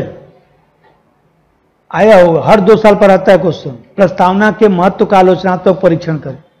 पूछने वाला भी जानता है कि 10% जो लोग समझे होंगे वही लिखेंगे, कहीं किताब में ढूंढ डालेंगे प्रस्तावना का महत्व कहां लिखा है 5 पॉइंट, नहीं मिलेगा, विशेषता मिलेगा और पूछेगा महत्व। आईएएस में ही खास तौर से देखिएगा, हर 2-3 साल में पूछा होगा प्रस्तावना के महत्व का आलोचनात्मक परीक्षण करें। अब व्यक्ति तुरंत अपना लिख रहा है विशेषता, ये नहीं सोचा कि पूछा है महत्व, आलोचनात्मक उसका समस्या भी, आलोचना भी करना है। अब प्रस्तावना की आलोचना खोज डालिए किताब, कहीं आपको नहीं मिलेगा ढंग से 4 आलोचना। उसको पता है कि लिखा नहीं है कि किताब में हमेशा पूछते रहो, क्योंकि जो अपना पढ़ के बनाया होगा वही लिख के आएगा।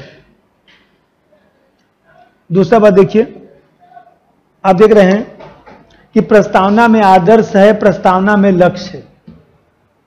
तो प्रस्तावना आदर्श और लक्ष्यों का जब वर्णन करना है, इसे ही हमें प्राप्त करना है, यह शासन का सिद्धांत बताता है। तो बताइए, इन्हीं सब चीजों के आधार पर ही तो हम सरकारी कार्यों का जो है परीक्षण करते हैं, सरकार की आलोचना करते हैं कि भाई आप सरकार चला रहे हैं, सही बात है, आप सरकार चला रहे हैं, एकदम सही बात है, लेकिन यह बताइए कि हम लोगों का स्थिति बहुत खराब है, जनता का। हम ही लोग के लिए तो सरकार बना है कि विश्व को दिखाने के लिए सरकार बना है।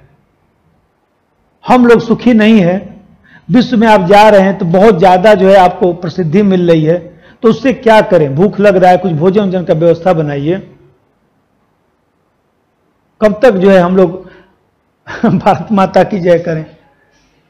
ये बताइए कि ये जो जनता है, जनता जो मांग रखेगी वो तो करना पड़ेगा ना। तो इसी के आधार पर हम सरकार का परीक्षण कर लेते हैं और देख लेते हैं कि सरकार सही काम कर रही कि नहीं, और नहीं कर रही है तो फिर 2024 में निर्णय भी कर देंगे। यदि ये सब नहीं रहता तो फिर हम लोग कैसे निर्णय करते, हमारा मतदान व्यवहार कैसे निष्पक्ष बनता? मतदान डालने जाएंगे तो कम से कम इतना तो सोचेंगे कि बहुत स्थिति खराब है हमारी। भाई व्यक्ति के अंदर एक चीज आएगा ना कि बहुत स्थिति खराब है, तो वो तो अब उस समय क्या करेंगे, उस समय मोदी साहब बगल में थोड़े खड़े रहेंगे। तो ये सब सरकारी कार्यों को जांचने का यंत्र तंत्र भी उपलब्ध करा रहा है। नंबर 2, प्रस्तावना में आदर्श तथा लक्ष्य का वर्णन है, आदर्श तथा लक्ष्य का वर्णन है।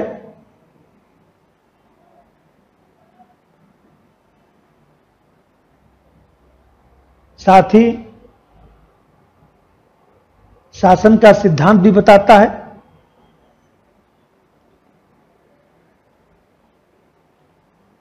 शासन का सिद्धांत भी बताता है, जिसके आधार पर सरकारी कार्यों का मूल्यांकन किया जा सकता है, जिसके आधार पर सरकारी कार्यों का मूल्यांकन किया जा सकता है।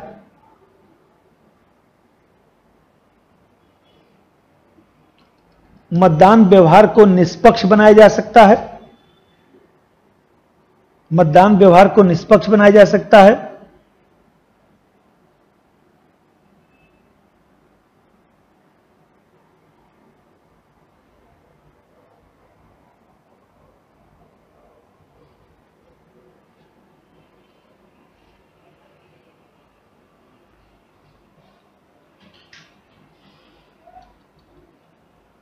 तीसरा बात समझिए, संविधान सभा आसान है, बस केवल पढ़ना है, कुछ भी छूटने ना पाए। मैं भी बस प्रयास करूंगा कि रोज 2.5 घंटा, 3 घंटा 3 घंटा क्लास चलता रहे और धीरे धीरे चल जाए, सब कॉपी में लिखा जाए, सब समझा दूं। इससे ज्यादा कौन सा इसमें क्वेश्चन आ रहा है? ये तो मैं बताया कि पॉलिटिकल साइंस में सबसे निचले दर्जे का चीज संविधान माना जाता है, सबसे निचले दर्जे का चीज, क्योंकि इसको पॉलिटिकल साइंस में कम महत्व दिया। जीएस में भाई महत्व है इसका, जीएस में अलग बात है, लेकिन पॉलिटिकल साइंस में यह है कि भाई पढ़ना तो सब चाहिए, सबका नंबर तो बराबर ही है ना। मान लीजिए नहीं पढ़ेंगे, अब क्वेश्चन मान लीजिए हम कहते हैं नहीं, एक क्वेश्चन कहीं उल्टा इधर पूछ दिया तो कम से कम ये हमारे पास विकल्प तो रहेगा ना। अब जरा देखिए, अभी मैं बता रहा था कि प्रस्तावना में न्याय है, प्रस्तावना में देखिए ये न्याय। तो न्याय जो है हमारे यहां समग्र न्याय की बात की गई है। न्याय सामाजिक, आर्थिक, राजनीतिक तीनों प्रकार के न्याय की बात की गई। और जो ये समग्र न्याय है तो व्यक्ति सरकार के मध्य, सरकार के अंगों के मध्य जो संबंध है उसकी औचित्यता का हम परीक्षण करते हैं। कह रहे भाई संविधान निर्माताओं ने विधायिका, कार्यपालिका, न्यायपालिका तीनों अलग बनाया गया, तो अब विधायिका मान लीजिए हम कहते हैं कि हमारे यहां संसदीय व्यवस्था है, विधायिका कार्यपालिका तो चलिए आपस में मिलकर काम करते हैं, लेकिन विधायिका न्यायपालिका में तो पृथक्करण होना चाहिए कि आप चीफ जस्टिस को राज्यसभा का सदस्य बना डालेंगे तो व्यक्ति कैसे वो तटस्थ हो पाएगा। जब मान लीजिए आप चीफ जस्टिस को बोल देंगे तो उपराष्ट्रपति बन जाइएगा, अभी रिटायर होंगे तो राज्यपाल बना दूंगा, तो मानव है ना, मानवीय व्यवहार कैसे छोड़ सकता है। वो सोचेगा बात तो सही कह रहा है, एक दो निर्णय क्या करता हूं, चलो जैसी सरकार कहेगी वैसे ही चलेगा। और इस तरह से देखा जाए उसके मन में लालच आ सकता है ना, तो लालच आ सकता है तो फिर ऐसा करेंगे क्यों। ये न्याय तो नहीं हुआ ना, औचित्य नहीं हुआ ना कि भाई हमें कहते हैं कि जैसे कोई बहुत उच्च पदों पर है, जैसे मान लीजिए कैग है, तो देखिए संविधान में लिखा गया कि भाई कोई उसको लाभ का पद नहीं दिया जाएगा रिटायरमेंट होने के बाद। ठीक है, न्यायाधीशों के लिए भी ऐसा ही होना चाहिए जैसे अमेरिका में है। अमेरिका में एकदम स्पष्ट लिखा हुआ है नियमावली में, वो भले राष्ट्रपति के मरने के बाद वहां पर भी जो है उपराष्ट्रपति बनता है, नहीं है तो सुप्रीम कोर्ट का चीफ जस्टिस बन जाएगा, दूसरी बात वहां पर भी नियम है जो हमारे यहां है, लेकिन सामान्य रूप से वो राजनीति में नहीं आता है क्योंकि हर प्रोफेशन का अलग अलग है। मान लीजिए मैं मास्टर हूं तो मुझको ये अच्छा लगता है, अब मैं किसी विधायक को देख के सोचूं कि मैं भी विधायक बन जाता ठीक ही रहता। हमारी नजर में उसका अस्तित्व अलग है, मेरा अस्तित्व अलग है। ऐसा तो नहीं कि कोई काम बहुत आसान है, जैसे हम लोग दूर से देख के कहते हैं, सोचते हैं ना सबसे बढ़िया राजनीति में है। राजनीति में भी इतना आसान काम नहीं रह गया है, उसमें भी पता ले हाथ पैर टूटेगा। भाई सरकार तो तोड़ेगी ना, पहले आपको तोड़ेगी, फिर फोटो खिंचाएगा, फिर आएगा मीडिया में मान लीजिए, और उसी में कहीं निकल लिए तो ये भी एक रिस्क रहता है। भाई पहले तो तोड़ाना पड़ेगा ना, मान लीजिए कहीं जाएंगे दंगा उंगा में कुछ होगा तो फिर उसके बाद जो है तब उसका पेपर ऊपर निकलेगा, हम सब लोग जानेंगे कि भाई ये भी नेताजी हैं, तो उसका अलग अपना हिसाब किताब है। तो यहां पर देख रहे हैं कि जो न्याय की बात की गई, न्याय जो है औचित्यता की ओर इशारा करता है, उचित अनुचित का निर्धारण करता है। तो हमारे यहां प्रस्तावना में सामाजिक, आर्थिक, राजनीतिक न्याय की जो समग्रता की बात की गई है, उसी के माध्यम से हम जो है वो देखा जाए तो कहीं न कहीं न्यायपालिका को मार्गदर्शन मिलता है। न्यायपालिका कोई निर्णय देती है तो न्यायपालिका को भी तो लगता है कि सामाजिक, आर्थिक, राजनीतिक जो न्याय है वास्तव में न्याय हुआ या नहीं, ये तो कम से कम हम पता कर लें। सरकार कोई नीति बनाती है तो इस पर भी देखती है कि भाई न्याय संगत है कि नहीं, तभी तो आरक्षण को हम लोग न्याय संगत मानते हैं कि नहीं भाई आरक्षण न्याय संगत है। तो नीतियों की न्याय संगतता जो है ये प्रस्तावना में निर्देशित होता है। नंबर 3, प्रस्तावना में न्याय को समग्र स्वरूप में देखा गया है, समग्र स्वरूप में देखा गया है।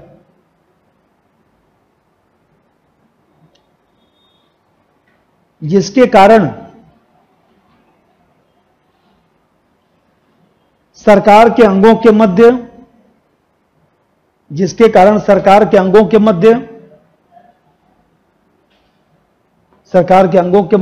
कामा व्यक्ति डैश सरकार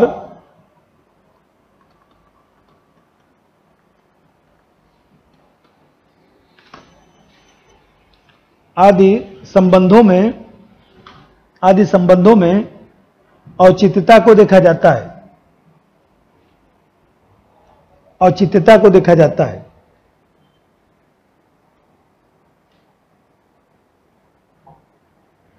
जैसे न्यायपालिका इसी आधार पर मूल ढांचे का सिद्धांत दिया,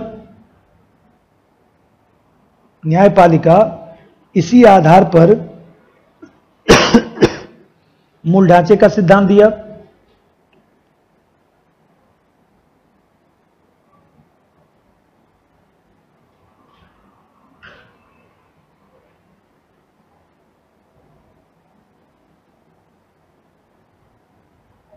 इसी को देखिए, आपको मैं बताया कि ये जो प्रस्तावना में जो मूल्य लिखा गया है, तमाम जो पहलू लिखा गया है, तो स्वतंत्रता आंदोलन में हमारे जो है, आप जानते हैं कि स्वतंत्रता संघर्ष में भाग लेने वाले लोग जो है शहीद हुए, उन लोगों ने देश के लिए कुर्बानी दी वास्तव में, उन्हीं के कारण आज हम लोग जो है देखा जाए तो आज़ाद हैं। तो प्रस्तावना जो है ये भी हम लोग को दिखाती है कि स्वतंत्रता आंदोलन के जो मूल्य हैं, उन मूल्यों को संरक्षित करने का काम प्रस्तावना करती है, और कहीं न कहीं जो है वर्तमान और स्वतंत्रता आंदोलन के मूल्यों को जोड़ने की व्यवस्था भी करता है कि भूलिए मत, अपने जमीर को मत भूलिए, कहां से आए हैं। कहा जाता है ना, कोई व्यक्ति मान लीजिए अधिकारी है, कुछ मान लीजिए कहता है, तो देखिए दूसरा अधिकारी बोलता है ना, थोड़ा औकात में रहिए, अपने जमीर को मत भूलिए, उतना ही करिए जितना अच्छा लगे। कोई अन्याय करने लगता है, कोई बहुत गलत काम करने लगता है, देखिए दूसरा अधिकारी टोक देता है ना कि थोड़ा सा भाई, इसका मतलब हम लोग कहां से आए हैं, स्वतंत्रता आंदोलन के मूल्य कैसे कैसे अंग्रेजों ने हम लोग को सोचिए परेशान किया, भगत सिंह, राम प्रसाद बिस्मिल, तमाम लोग शहीद हुए सोचिए, और उसके कारण हम लोग यदि ये अत्याचार करेंगे तो कहीं ना कहीं ये न्याय संगत नहीं है। तो ये जो मूल्य है स्वतंत्रता आंदोलन का, उसको ये दिखाता है, और दिखाकर उसको वर्तमान से जोड़ता है, जिससे हम लोग के ऊपर एक नैतिक दबाव बना रहता है कि अति मत करिए। लिखिए, स्वतंत्रता आंदोलन के मूल्यों को संरक्षित करने की व्यवस्था है, स्वतंत्रता आंदोलन के मूल्यों को संरक्षित करने की व्यवस्था है।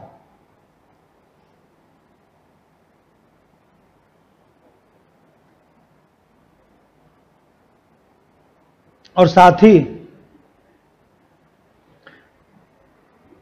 स्वतंत्रता आंदोलन के मूल्यों को वर्तमान से जोड़ने की व्यवस्था करता है, वर्तमान से जोड़ने की व्यवस्था करता है।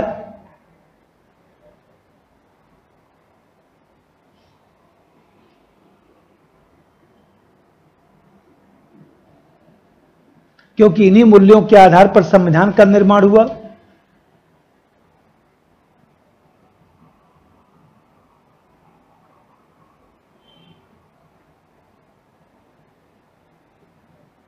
जो वर्तमान व्यवस्था का मूल नियम है,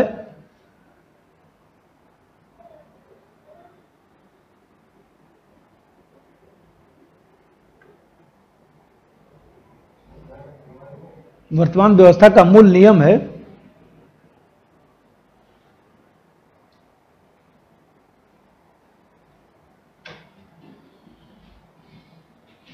एक देखिए व्यवहारिक भी लिखा जाता है कि भाई प्रस्तावना संविधान का दर्शन है, तो प्रस्तावना संविधान का दर्शन है, तो संविधान में ये सब जो मूल्य लिखा गया प्रस्तावना में, भाई सरकार क्या करती है कि कहीं न कहीं जो है सरकार के कार्यों में ये मूल्य जो है प्रतिबिंबित होते हैं, ये मूल्य जो है दिखाई देते हैं।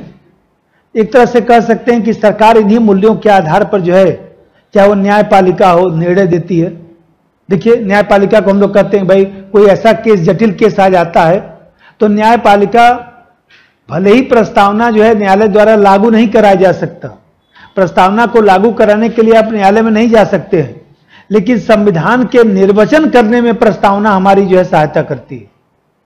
कि संविधान का जब हम निर्वचन करते हैं, तो अभी जैसे बताया कि भाई कोई हम लोग निर्णय लेते हैं, कुछ भी करते हैं, तो लोग देखिए कह देते हैं आखिर मनुष्य जाति के हैं, थोड़ा मानवता का भाव रखिए। बहुत बड़ी बात तो व्यक्ति कह दिया ना, तो मानवता का भाव रखिए। तो उसी तरह से हम लोग कह देते हैं, ये जो प्रस्तावना में मूल्य है, उसी मूल्य के आधार पर हम लोग सरकार को कह देते हैं कि भाई देखा जाए तो आप भी तो इन मूल्यों का सम्मान करिए। सरकार कल्याणकारी योजना बनाती है, तो इन मूल्यों के आधार पर कल्याणकारी योजना बनाती है। न्यायपालिका भी कोई निर्णय देती है, परिस्थिति जन व्याख्या करती है, तो इन्हीं मूल्यों का प्रयोग करती है। तो आप भले ही न्यायालय द्वारा लागू नहीं हो सकता है, लेकिन कहीं न कहीं जो है प्रत्यक्ष अप्रत्यक्ष रूप से जो है सरकार के सभी अंगों को एक प्रकार से कह सकते हैं कि निर्देशित करती है। एक और लिखिएगा, 3 हो गया बस। समस्या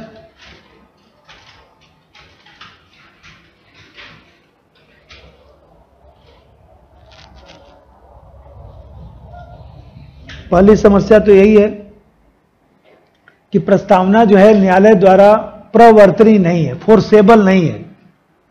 जैसे समस्या समझिए,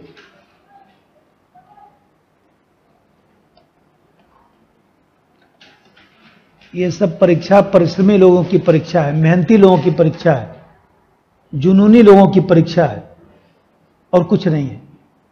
जुनून नहीं होता है, जिसके अंदर जुनून है।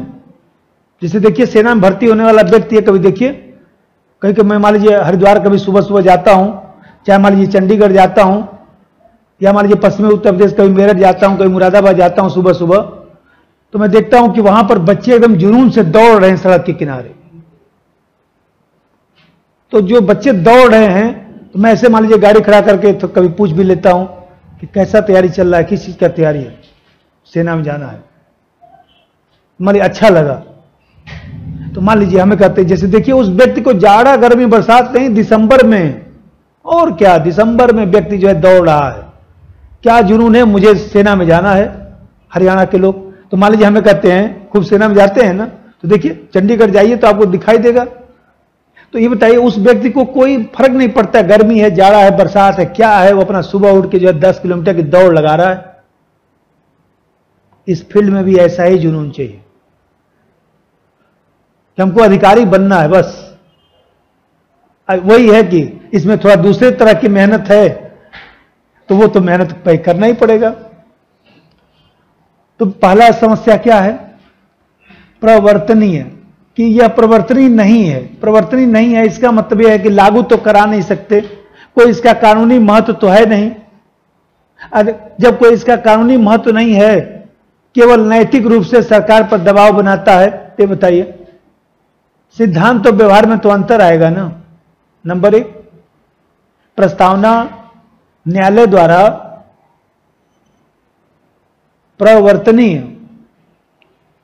प्रवर्तनीय नहीं है। देखकर लिख लीजिए, प्रवर्तनीय मतलब लागू कराना, प्रवर्तनीय नहीं है। ब्रैकेट में न्यायालय लागू नहीं करा सकता, न्यायालय लागू नहीं करा सकता, मतलब इसको लागू कराने के लिए हम न्यायालय में नहीं जा सकते,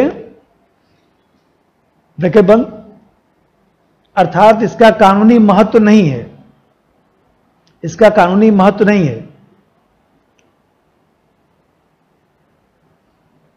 नैतिक स्वरूप में सरकार पर दबाव डालता है, नैतिक स्वरूप में सरकार पर दबाव डालता है,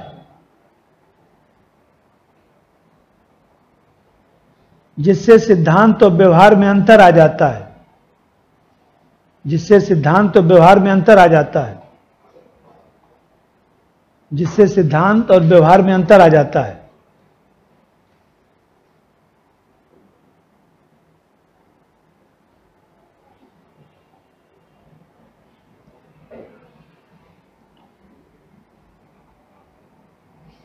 दूसरा बात देखिए, प्रस्तावना में लिख दिया गया समाजवाद, प्रस्तावना में लिख दिया गया पंथ निरपेक्षता, अखंडता, लेकिन समाजवाद को संविधान में कहीं परिभाषित नहीं किया गया ना।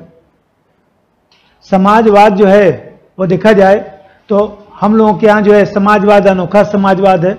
इंदिरा गांधी ने बेरुबाड़ी जो अधिवेशन हुआ था उसमें 1955-56 में जो है 1972-71 में उन्होंने परिभाषित करने का प्रयास किया था। तो कहीं संविधान में तो परिभाषित है नहीं कि कैसा समाजवाद। तभी बताइए, समाजवाद परिभाषित है नहीं, पंथ निरपेक्षता परिभाषित है नहीं, तो अस्पष्टता का माहौल रहता है, जिसके कारण बार बार जो है सरकार के अंगों के मध्य संघर्ष हो जाता है। विधायिका कोई कानून बनाती है, न्यायपालिका कहती है कि पंथ निरपेक्षता का उल्लंघन है, कार्यपालिका कोई चीज लागू करती है, न्यायालय कह देता है कि पंथ निरपेक्षता का उल्लंघन है।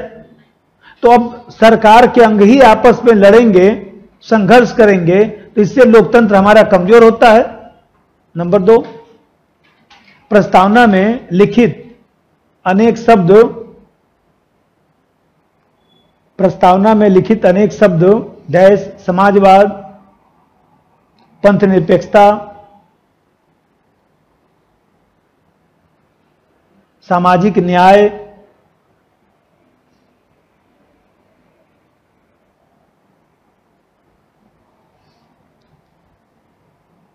संविधान में परिभाषित नहीं है,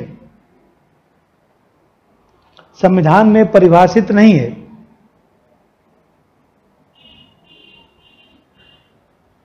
इस अस्पष्टता के कारण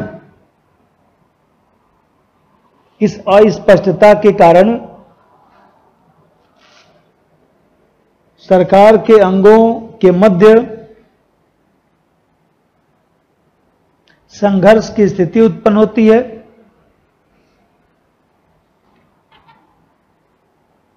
जो लोकतंत्र को कमजोर करता है, जो लोकतंत्र को कमजोर करता है।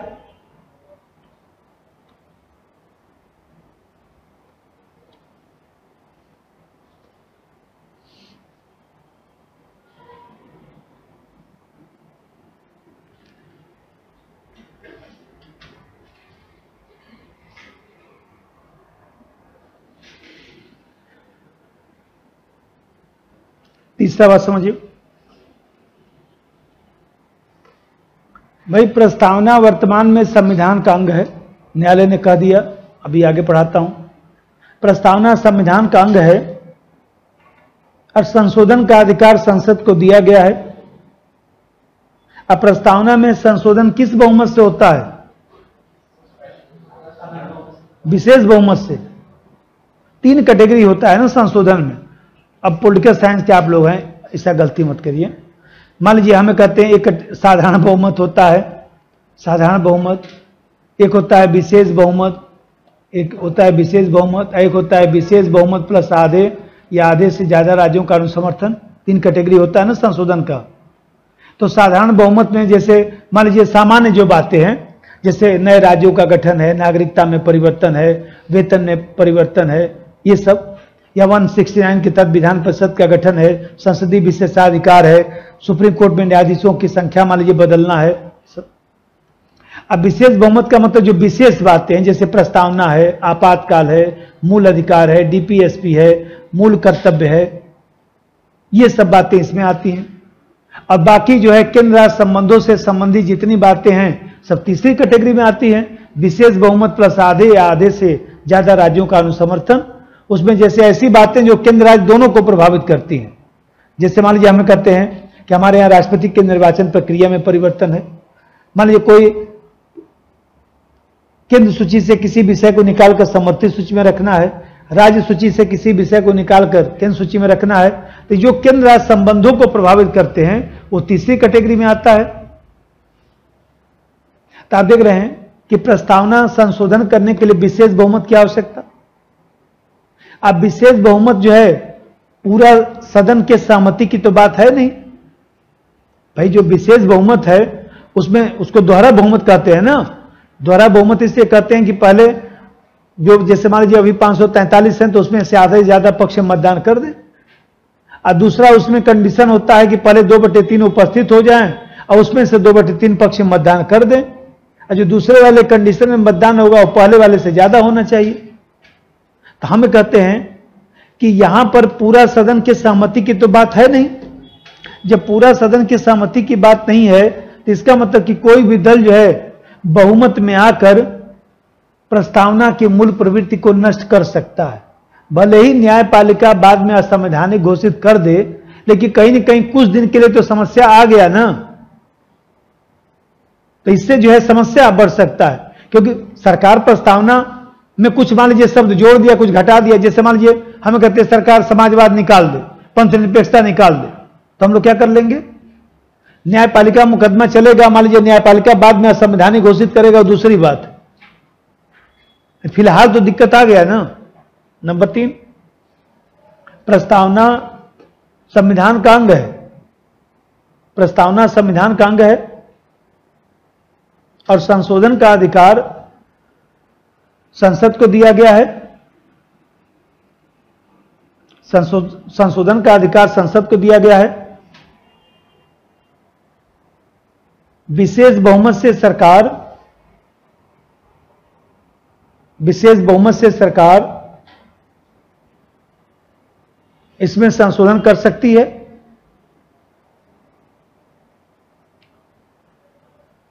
मूल प्रकृति को नष्ट कर सकती है, मूल प्रकृति को नष्ट कर सकती है।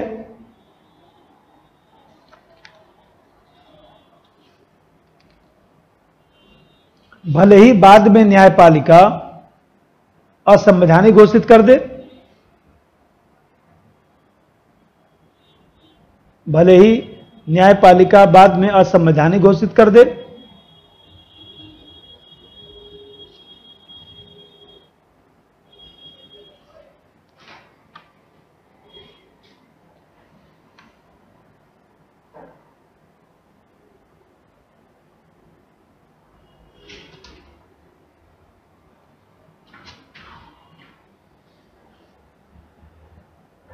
देखिए प्रस्तावना में जो लिखित मूल्य हैं या जो मार्गदर्शन दिया गया है वो काफी उच्च आदर्श रखता है। अब काफी उच्च आदर्श रखता है तो आप देखते हैं कि कहीं ना कहीं हमारे यहां जनसंख्या ज्यादा है, व्यवहारिक समस्या, जनसंख्या ज्यादा है, तो समानता का मतलब क्या, सबकी मूलभूत आवश्यकता की पूर्ति होनी चाहिए। अब जनसंख्या इतनी ज्यादा है, संसाधन इतना कम है। अरे भाई ये सोचिए, मान लीजिए पूरे विश्व को लीजिए तो नॉर्थ है, साउथ है, नॉर्थ मतलब विकसित देश, तो विकसित देशों में पूरे विश्व की 30% जनसंख्या रहती है और 70% जो है संसाधन ये लोग रखते हैं। संपत्ति, पूरे विश्व की संपत्ति का 70% इन्हीं लोगों के पास है। 30% जनसंख्या 70% जो है संसाधनों का उपभोग करती है। और जो साउथ, जो विकासशील देश है, वहां 70% विश्व की जनसंख्या है, 70% जनसंख्या है और 30% संसाधन में काम चलाते हैं। तो उसी में भारत भी तो है भाई, भारत भी तो इसी में है ना। कहां इतना संसाधन है कि सबकी मूलभूत आवश्यकता की पूर्ति होगी। देख तो रहे हैं स्थिति। नंबर 3, 4, प्रस्तावना में लिखित मूल्य आबलिक आदर्श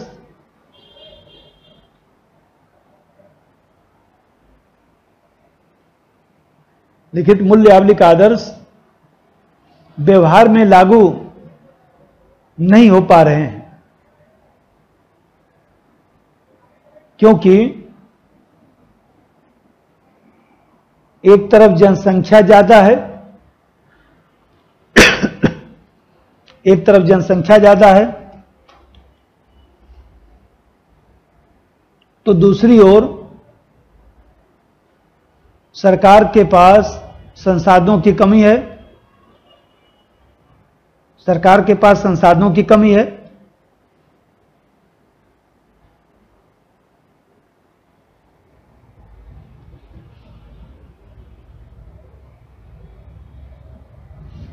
जैसे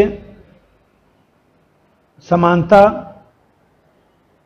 जैसे समानता, समानता का अर्थ मूलभूत आवश्यकता की पूर्ति है, लेकिन ऐसा हम नहीं कर पा रहे हैं। समानता का अर्थ मूलभूत आवश्यकता की पूर्ति है, लेकिन हम ऐसा नहीं कर पा रहे हैं।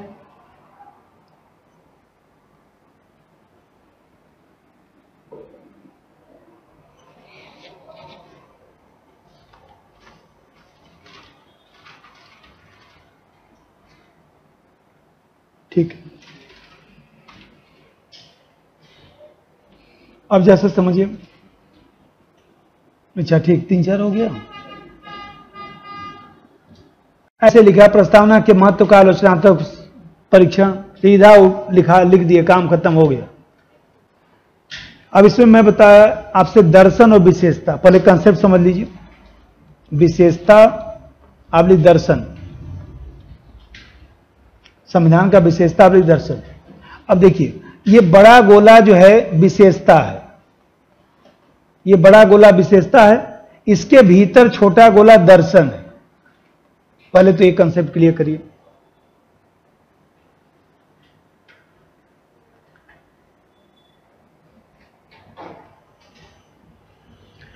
अब देखिए, जैसे मैं ये बनाया ये जैसा समझिए, ये बनाया स्वतंत्रता, समानता, बंधुत्व, न्याय। ये क्या है? दर्शन। ये दर्शन। और ये जो है, जैसे मान लीजिए यहां पर अप्रभुत्व संपन्न है तो ये दर्शन है, समाजवादी दर्शन है, पंथ निरपेक्षता दर्शन है, लोकतांत्रिक गणराज्य, तो गणराज्य जो है व्यवस्था है ना, दर्शन भी है व्यवस्था भी है।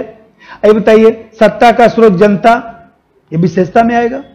मान लीजिए हमें कहते हैं राज्य का उद्देश्य कल्याणकारी, विशेषता में आएगा। इसका मतलब जितना मूल्यात्मक पहलू है वो हो गया दर्शन। क्लियर हुआ? और जब विशेषता पूछेगा तब क्या लिखेंगे? सब लिख दीजिएगा। तब इसको हम लोग ऐसे लिखेंगे, इसको मैं बता रहा हूं, ऐसे लिखा जाएगा। इसमें जो है यहां पर लिखा जाएगा दर्शन, ठीक। 1 2 3 4 करके लिखवाता हूं, और यहां अन्य पहलू लिखेंगे, अन्य पहलू। और जब विशेषता पूछेगा ये दोनों मिलाकर लिख दीजिएगा विशेषता। अब क्लियर हुआ? दोनों मिला दीजिएगा तो बन गया विशेषता। अब दर्शन को अलग करता हूं, अन्य पहलू को अलग करता हूं।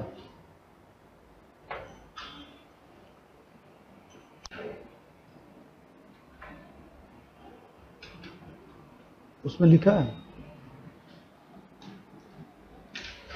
अब देखिए दर्शन का मतलब जैसे क्या है, हाँ इसमें देख लेता हूं लिखा हुआ है ना। अब इसमें कुछ जुड़ घट रहा है, 1 2 दिन में आप लोगों को मिल जाएगा, कल परसों में ये नोट्स। दर्शन में जैसे अभी मैं बताया कि जैसे मान लीजिए स्वतंत्रता है, स्वतंत्रता, अभी दर्शन हो गया। तो स्वतंत्रता जो दर्शन है इसमें जो है 5 बातों की स्वतंत्रता है, तो वो थोड़ा थोड़ा आपको 1 1 2 2 लाइन लिखना पड़ेगा। चलिए मैं लिखवा दूं, स्वतंत्रता के सामने लिखिए।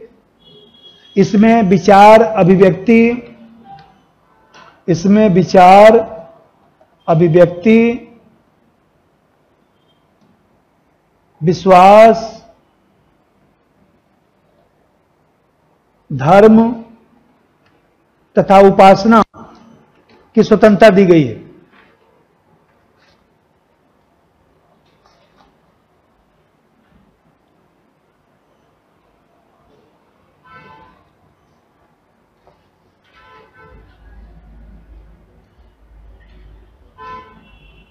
और इसी पहलू को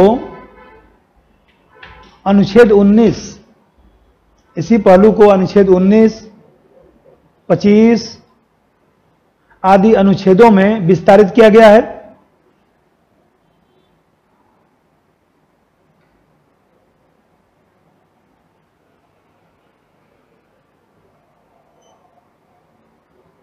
और यह पहलू राजनीतिक और नागरिक दोनों स्वतंत्रताओं को समाहित करता है। यह पहलू राजनीतिक और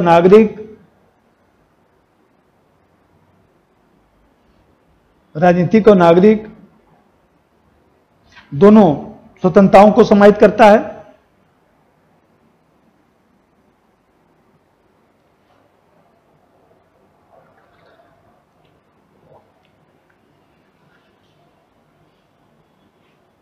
दूसरा समानता, ऐसे 2 2 4 4 लिखना है, यह विशेषता चल रहा है। जब सब्जेक्ट में कुछ नहीं आता तब संविधान लिखा जाता है, सब्जेक्ट में किसी को कुछ नहीं आता तब संविधान लिखता है, ये हम लोग के जमाने में था।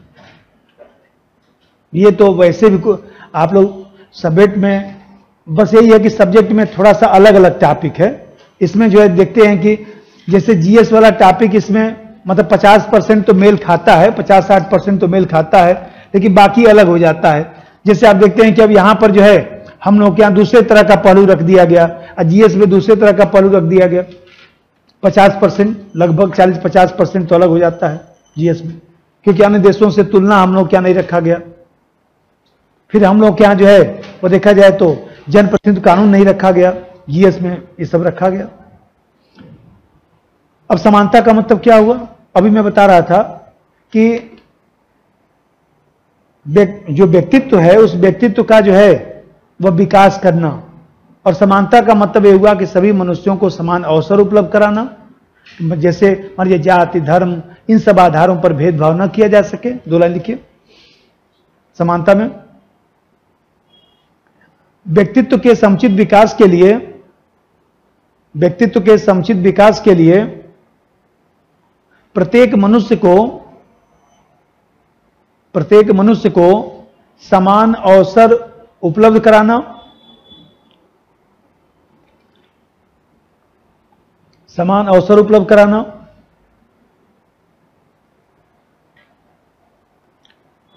तथा जाति, धर्म, वंश आदि आधारों पर भेदभाव न किया जाए, आदि आधारों पर भेदभाव न किया जाए, आदि आधारों पर भेदभाव न किया जाए।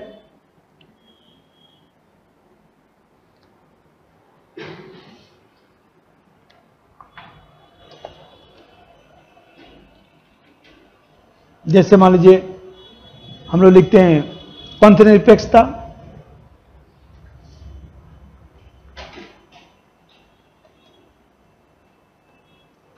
अब पहले समझ लीजिए तब लिखिए, क्योंकि है तो बहुत बड़ा टॉपिक, लेकिन थोड़ा सा मैं समझाता हूं। देखिए पंथ, हमारे यहां रिलीजन को जो है वो देखा जाए तो पंथ कहा जाता है। पंथ मतलब 5 बातें।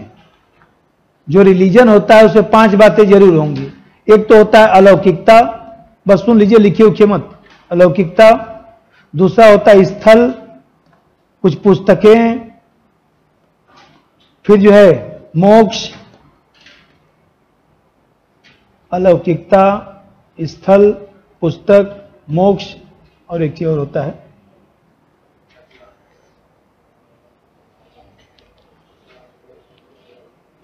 अच्छा कोई बात नहीं, कर्मकांड, कर्मकांड, कुछ पूजा पाठ पद्धति, तरीका, कर्मकांड। इन 5 बातों को मिलाएंगे तो यही होता है पंथ, रिलीजन। तो आप जानते हैं कि हमारे यहां धर्म निरपेक्षता नहीं लिखा जाता है, क्योंकि हमारे यहां धर्म जो है, धर्म धृधाव से बना है, जिसका मतलब होता है धारण करना, अच्छे गुणों को धारण करना। तो यदि हम धर्म निरपेक्षता लिखेंगे तो अच्छे गुणों से निरपेक्ष हो जाना, यह कहीं ना कहीं हमारी सभ्यता संस्कृति से मेल नहीं खाता है। सुप्रीम कोर्ट ने भी परिभाषित किया। तो कहीं ना कहीं देखा जाए तो हम लोग क्या पंथ निरपेक्षता लिखा गया। ये जो पंथ निरपेक्षता है भारत में, इसमें 2 चीजें हैं। इसमें जो है, जो पश्चिमी जो दर्शन है ये तो शामिल। पश्चिमी दर्शन का मतलब होता है कि जैसे राज्य का कोई धर्म नहीं होगा, अभी लिखवा दूंगा, थोड़ा समझ लीजिए। राज्य का कोई धर्म नहीं होगा। और दूसरा मतलब होता है इसमें दूसरा पहलू है कि मानव का कल्याण करना, मानव का कल्याण, वैज्ञानिक प्रगति का विकास, वैज्ञानिक प्रगति का विकास। वैज्ञानिक प्रगति के विकास का मतलब साइंटिफिक टेम्पर का विकास। साइंटिफिक टेम्पर का मतलब साइंस पढ़ना नहीं होता है। इन्हें फिजिक्स केमिस्ट्री पढ़ते रहिए, जैसे हम लोग क्या गांव में यूपी बिहार में पढ़वाया जाता है। आर्ट्स वाले पढ़ने को बहुत हेय दृष्टिकोण से देखा जाता है। गांव देहात में आर्ट्स वाले, जैसे मान लीजिए कोई बच्चा 12th में जो है मान लीजिए पॉलिटिकल साइंस पढ़ रहा है, हिंदी पढ़ रहा है, इतिहास पढ़ रहा है, तो बड़ा दूसरे तरीके से लोग देखते हैं। आप लोगों को भी एहसास हुआ होगा, दूसरे तरीके से देखते हैं, मतलब बेकार व्यक्ति हैं। साइंस वाला बच्चा लोगों को ही महत्व दिया जाता है। जैसे बच्चा आजकल जो है 11th में आर्ट्स पढ़ता है, नंबर ठीक ठाक पाया, मैथ भी अच्छा था, बोला नहीं पापा हम पॉलिटिकल साइंस पढ़ेंगे। वो रोज किताबों के बीच, मान लीजिए लाइब्रेरी हमारी है तो उसी में आकर वो भी बैठता है, रोजाना अपना देखता था, संविधान का किताब तो लेके पढ़ता रहता था। तो धीरे धीरे मूड बना लिया था कि हम साइंस नहीं पढ़ेंगे। जब नंबर ठीक ठाक, कोई बात नहीं, 98 मैथ में कोई दिक्कत नहीं, साइंस मिल सकता है। लेकिन वो बोला कि नहीं पापा हम पॉलिटिकल साइंस पढ़ेंगे, क्योंकि हमको अच्छा लगता है ये। बेटा जो पढ़ना पढ़ो, कोई दिक्कत। तो अब देखा जाए तो मान लीजिए अभी हम लोग जब गांव घूमने गए थे तो गांव में जो लोग थे तो इससे पूछे होंगे कि तुम क्या कर रहे हो, विश्व बताया कि हम जो है पॉलिटिकल साइंस लिए हैं, इंग्लिश लिटरेचर लिए हैं, ज्योग्राफी लिए हैं। तो 1-2 लोग जो हमसे थोड़ा उम्र में बड़े हैं वो काफी मतलब हमसे आगे बोले कि तुम कर क्या रहे हो, वो क्या पढ़ रहा है। हमने कह रहे कोई बात, बोले नहीं नहीं, तुम बच्चों को सिखा नहीं पाए, उस लायक नहीं बन पाए। चलो तुम तो मान लो ठीक है पीसीएस बन गए, कोई बात नहीं, लेकिन बच्चे नहीं, अब बड़ा कष्ट हो रहा है। तो मान लीजिए हमें कहते हैं, अब क्या करेंगे, सोच ऐसा ही गांव देहात में हम लोग, जान दीजिए थोड़ा, सब बच्चे नहीं पढ़ते लिखते हैं, जैसा है अपना जो पढ़ रहा है पढ़ने दीजिए। बोले नहीं हमको जानता, हमको बहुत बेकार लग रहा है। तो मान लीजिए हम लोगों के यहां ये मानव का कल्याण वैज्ञानिक प्रगति का मतलब सोच वैज्ञानिक होना चाहिए। जैसे हम लोग मान लीजिए संविधान ही पढ़ रहे हैं लेकिन साइंटिफिक टेम्पर से पढ़ रहे हैं, ये नहीं कि कुर्सी पर मैं बैठ के अपना शुरू हो गया अनुच्छेद 1 2 3 4 आज 25 तक पहुंचा देंगे। क्या पहुंचा देंगे, लिखा हुआ बैग खरीद के सबको दे दिए, घर पे पढ़ लेंगे, क्या अनुच्छेद सुना रहे हैं। तो यहां पर देखा जाए तो ये पश्चिमी दर्शन ये हो गया, और साथ में जैसा समझिए, साथ में जो भारतीय अवधारणा है, जो भारतीय अवधारणा है, इसका मतलब होता है धार्मिक सहिष्णुता, सभी धर्मों के साथ समान व्यवहार, इसको सहिष्णुता कहते हैं। सहिष्णुता, सभी धर्मों के साथ समान व्यवहार, समान व्यवहार, इस बात को हम लोग पंथ निरपेक्षता कहते हैं। यह हुआ परिभाषा। मतलब भारतीय पंथ निरपेक्षता का मतलब क्या हुआ, राज्य का कोई धर्म नहीं होगा, राज्य का कोई धर्म नहीं होगा। इसका मतलब क्या हुआ, राजकीय कार्यों में धर्म का प्रयोग नहीं किया जाएगा। जैसे राजनीति है, कानून है, अर्थव्यवस्था है, इसमें धर्म का प्रयोग नहीं किया जाएगा। और फिर मानव का कल्याण होगा, वैज्ञानिक प्रगति का विकास होगा, और साथ ही राज्य सभी धर्मों के साथ समान व्यवहार करे। यह बात लिख दीजिए, पंथ निरपेक्षता सामने लिखिए। राज्य का कोई धर्म नहीं होगा, राज्य का कोई धर्म नहीं होगा,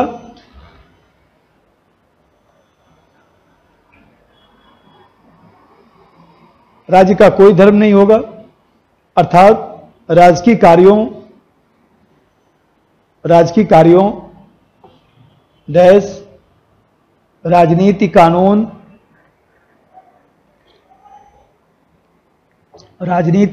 अर्थव्यवस्था,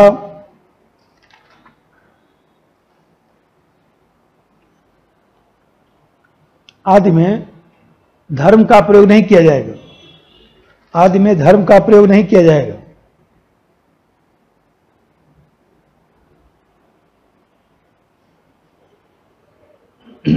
मानव का कल्याण तथा वैज्ञानिक प्रगति का विकास होगा, मानव का कल्याण तथा वैज्ञानिक प्रगति का विकास होगा,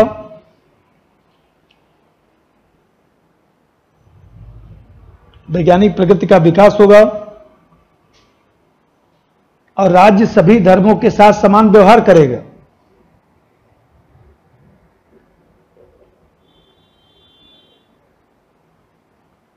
राज्य सभी धर्मों के साथ समान व्यवहार करेगा। ठीक है, बस।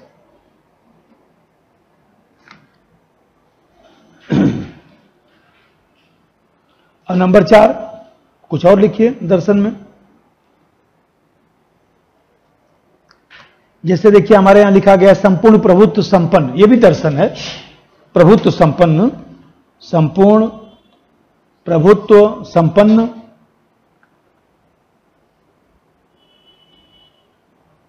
संपूर्ण प्रभुत्व संपन्न।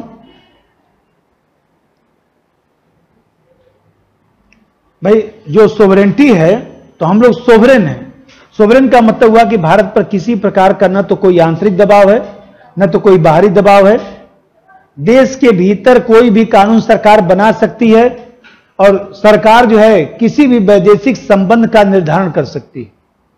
इस बात को संपूर्ण प्रभुत्व संपन्न कहा जाता है। हम लोग यूएनओ के सदस्य हैं, चाहें तो छोड़ दें, हम लोग राष्ट्रमंडल के सदस्य हैं, चाहें तो छोड़ दें, कोई दिक्कत की बात थोड़ी ना है।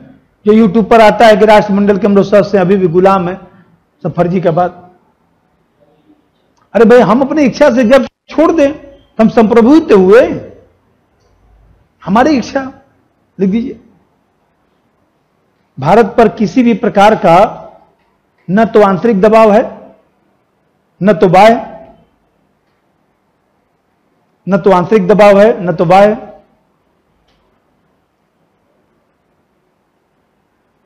अर्थात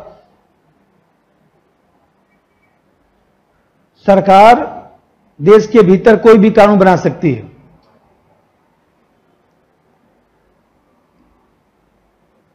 सरकार देश के भीतर कोई भी कानून बना सकती है।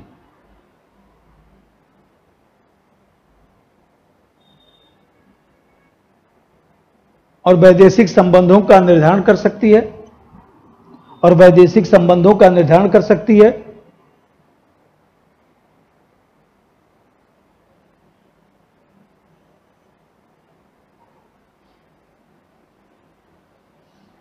वैदेशिक संबंधों का निर्धारण कर सकती है।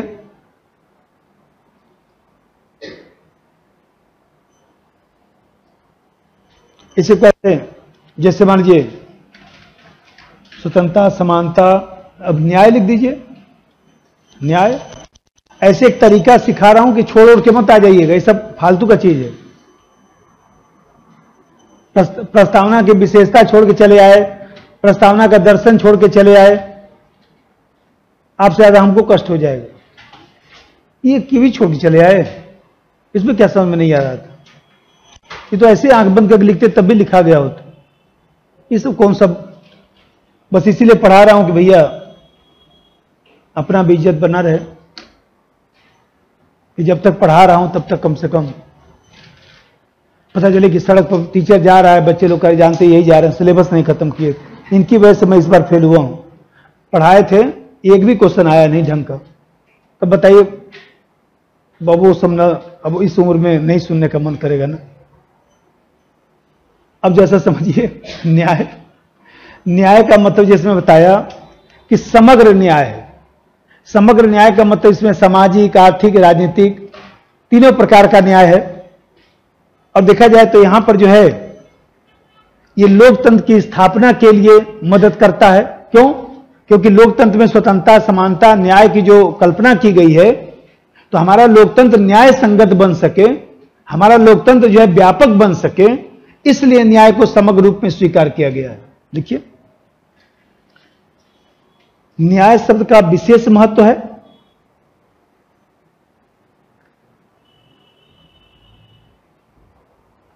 इसमें सामाजिक, आर्थिक, राजनीतिक, इसमें सामाजिक, आर्थिक, राजनीतिक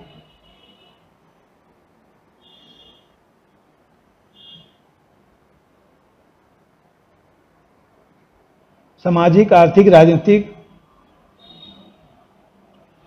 तीनों प्रकार के न्याय को स्वीकार किया गया है।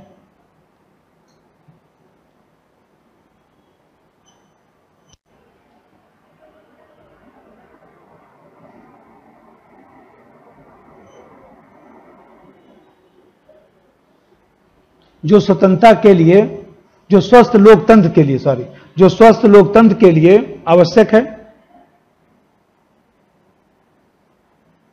जो स्वस्थ लोकतंत्र के लिए आवश्यक है।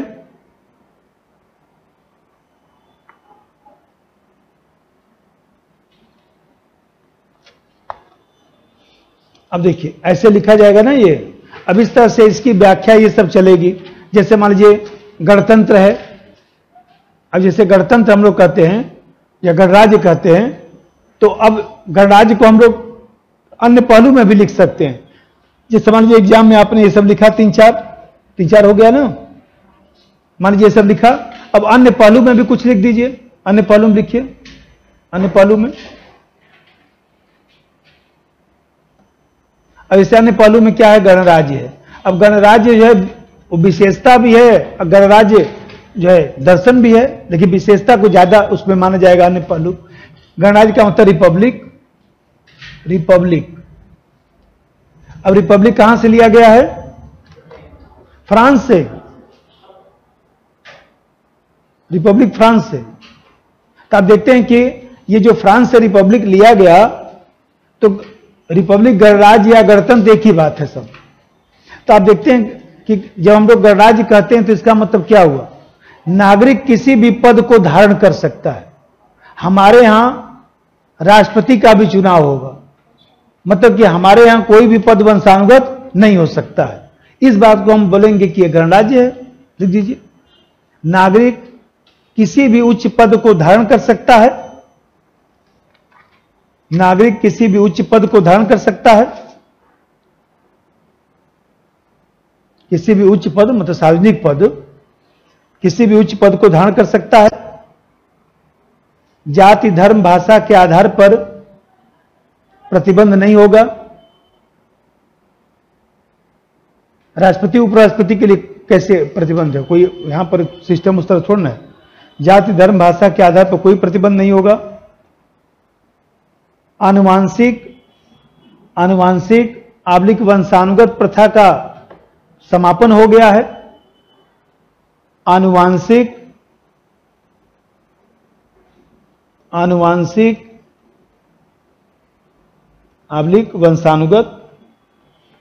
वंशानुगत प्रथा का समापन हो गया है।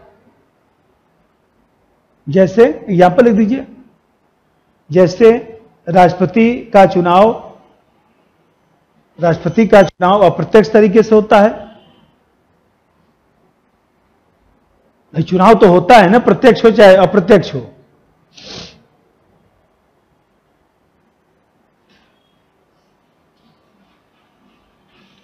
ब्रिटेन गणतंत्र है? नहीं। क्यों? क्योंकि वहां पर राजा होता है, वहां पर भी राजा है ना। हम लोग क्या, राष्ट्रपति का पद कहां से लिया गया है?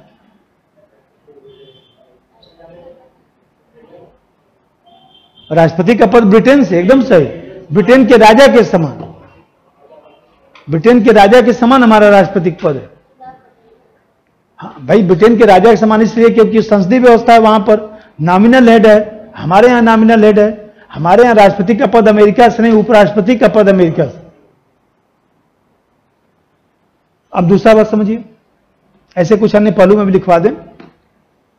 जैसे आप देखते हैं, अभी मैं बता रहा था कि जनता मतलब कि संविधान में कौन संप्रभु है? जनता। तो आप देखते हैं कि हमारे यहां जो है जनता, संविधान का जो स्रोत है वो जनता में निर्धारित किया गया है। संप्रभुता जो है जनता में निर्धारित किया गया है। अगला पॉइंट लिख दीजिए, भारत के संविधान का स्रोत भारत की जनता है। भारत के संविधान का स्रोत भारत की जनता है।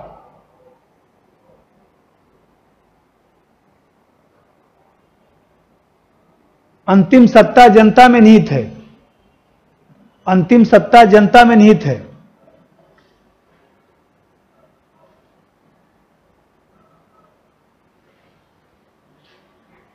अंतिम सत्ता जनता में निहित है। मतलब संप्रभुता, भारत में कौन संप्रभु है? तो जनता। उसको पॉपुलर सोवरेंटी कहते हैं। जनप्रिय संप्रभुता का सिद्धांत अपनाया गया है। उसे भी लिख दीजिएगा, जनप्रिय संप्रभुता का सिद्धांत अपनाया गया है। जनप्रिय संप्रभुता का सिद्धांत अपनाया गया है। Popular sovereignty.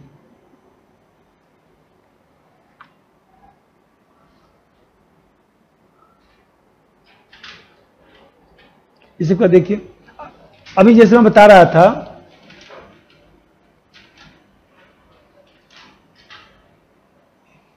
कि यहां पर देख रहे हैं कि राज्य का उद्देश्य, शासन का उद्देश्य भी बताया गया है। क्योंकि भारत कल्याणकारी राज्य है, तो अप्रत्यक्ष रूप से संविधान में ही कल्याणकारी राज्य का उल्लेख, प्रत्यक्ष रूप से अनुच्छेद 38 में उल्लेख है, लेकिन अप्रत्यक्ष रूप से प्रस्तावना में भी कल्याणकारी राज्य का उल्लेख, क्योंकि सामाजिक आर्थिक न्याय की बात प्रस्तावना में भी दिखाई देती है। अगला पॉइंट, शासन के उद्देश्यों को निर्धारित किया गया है। शासन के उद्देश्यों को निर्धारित किया गया है।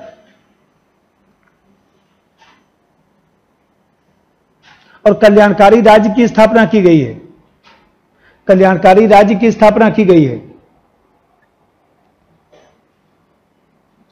कल्याणकारी राज्य की स्थापना की गई है।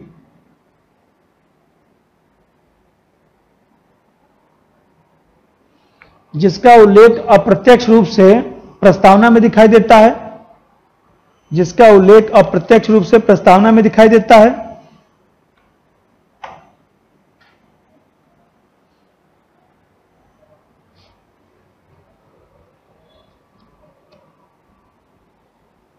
अप्रत्यक्ष रूप से प्रस्तावना में दिखाई देता है।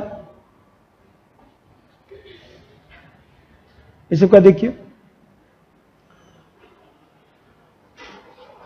जैसे अभी मैं बता रहा था कि हमारे यहां जो है, जो बंधुत्व है, वो बंधुत्व भी जो है एक व्यापक शब्द के रूप में स्वीकार किया गया है, जिसमें राष्ट्र की एकता और अखंडता और व्यक्ति की गरिमा। बंधुत्व का मतलब जैसे ऐसे समझिए, हम लोग एकता और अखंडता साथ साथ लिखते हैं। क्यों? एकता जो है वो जनता के मध्य, और अखंडता जो है भौगोलिक पहलू, क्षेत्रीय आधार पर, भौगोलिक आधार पर। ये बताइए कि हम लोग एक हैं और खंड में हैं तब भी ठीक नहीं है, और हम लोग अखंड हैं और जाति धर्म के आधार पर हम लोग मान लीजिए संघर्ष कर रहे हैं, वो भी ठीक नहीं है। दोनों चीज जरूरी है ना, कि हम लोग जो है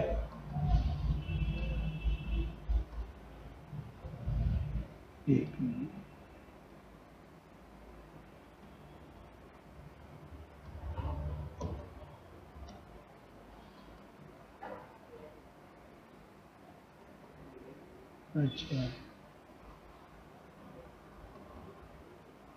ये हैंग कर जाता है आजकल IGP प्रोसेस।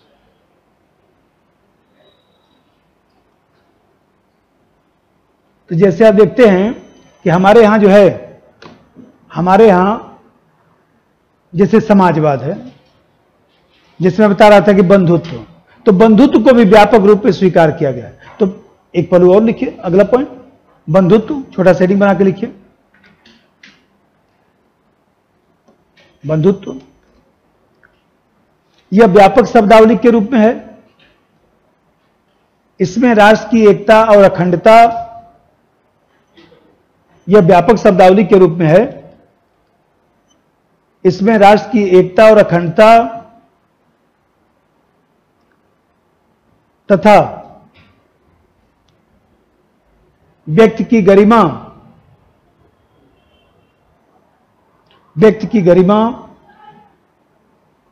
दोनों को समाहित किया गया है।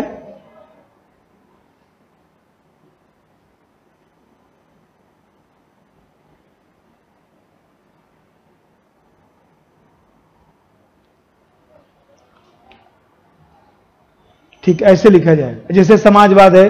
अब समाजवाद तो दर्शन में ही लिखना पड़ेगा आपको। 3-4 हो गया। एक इधर दर्शन में समाजवाद भी लिख दीजिए, वो भी चर्चा में चल रहा है ना, वो भी थोड़ा सा लिखवा दें, 2 लाइन। कुछ नहीं करना है, एक बार अपना चुपचाप कॉपी ले लीजिए। सब्जेक्ट में ज्यादा कुछ नहीं मेहनत है, चुपचाप मैं 2.5 घंटा पढ़ाऊंगा, आके पढ़ना है, कॉपी ले आके रख देना, बाकी अपना काम करते रहिए। इसका टेंशन मत लीजिए। इस सब्जेक्ट में जाकर जो है बहुत गहन अध्ययन कुछ मत करने की जरूरत है, मैं लिखवा दूंगा। अभी प्रस्तावना पढ़ा रहा हूं, ठीक, जाकर प्रस्तावना देश भर का जितना किताब है लेकर देख लीजिएगा। जितना पढ़ा दूंगा उससे ज्यादा नहीं लिखा होगा। मेंस में नहीं लिखा, बार कबार तो बहुत लिखा होगा, तो क्या फायदा है। जाके अपना रख दिया, अपना काम करते रहिए। ये धीरे धीरे चलेगा, 6 महीने में खत्म हो जाएगा। बस एक ही काम है, पढ़ते रहिए। सैटरडे को सुबह अपना उठिए, फ्राइडे को रात तक अपना पढ़ते रहिए। सैटरडे को सुबह उठिए, चुपचाप अपना 3-4 घंटा 5 घंटा जितना रिवीजन कर सकते हैं। मैं ज्यादा मान लीजिए 60 पेज 70 पेज लिखवाता हूं 5-6 दिन में।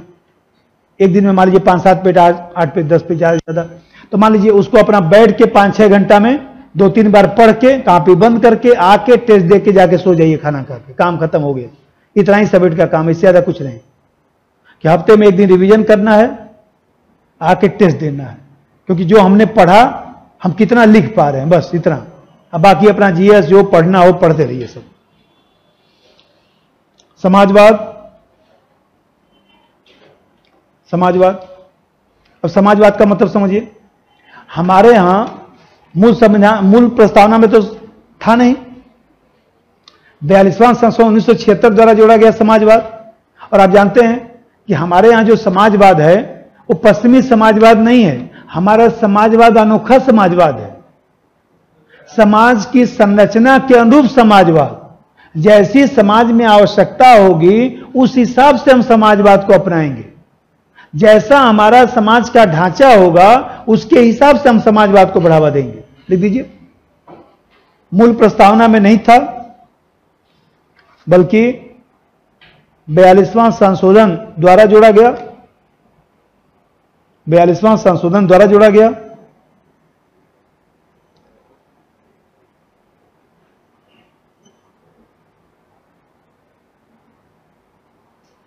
इसके तहत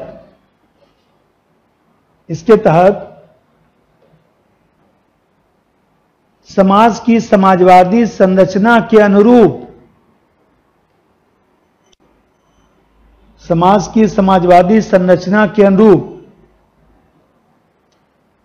समाजवाद अपनाया गया है।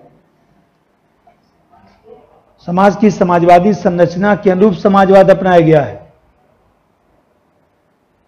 अर्थात अनोखा समाजवाद है, जिसे व्यवहार में लोकतांत्रिक समाजवाद कहा जाता है। जिसे व्यवहार में लोकतांत्रिक समाजवाद कहा जाता है।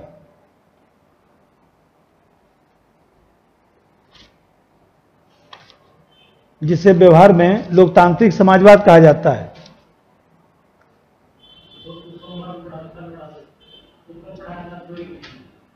अनोखा, हाँ, वही लोकतांत्रिक समाजवाद। तभी तो पढ़ाए तक वो पूछता है। वो लोकतांत्रिक समाजवाद पढ़ाने का सिर्फ एक ही बात था कि वो पूछता है, वो दिक्कत आ जाएगा फिर। इसीलिए उसको मैं पढ़ा के नहीं, और उसको मैं नोट्स में भी लिखा, क्योंकि वो सब आ सकता है, जो हमारे संविधान से जुड़ा हुआ वो तो आ ही सकता है। अब इसमें जो है, अब इसका जो प्रश्न है उसको कराता हूं। एक तो देखिए,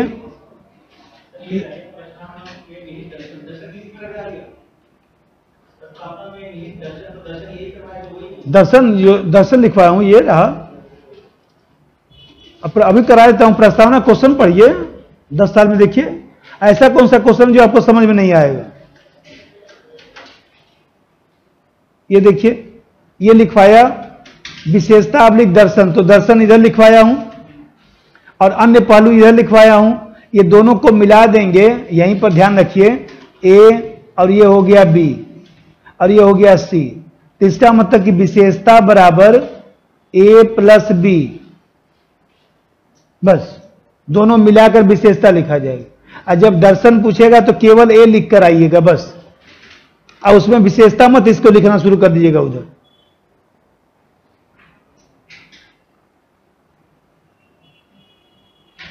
और जब महत्व पूछेगा तो महत्व तो अलग से लिखवाया ही हूं। अब इसका क्वेश्चन कहां गया?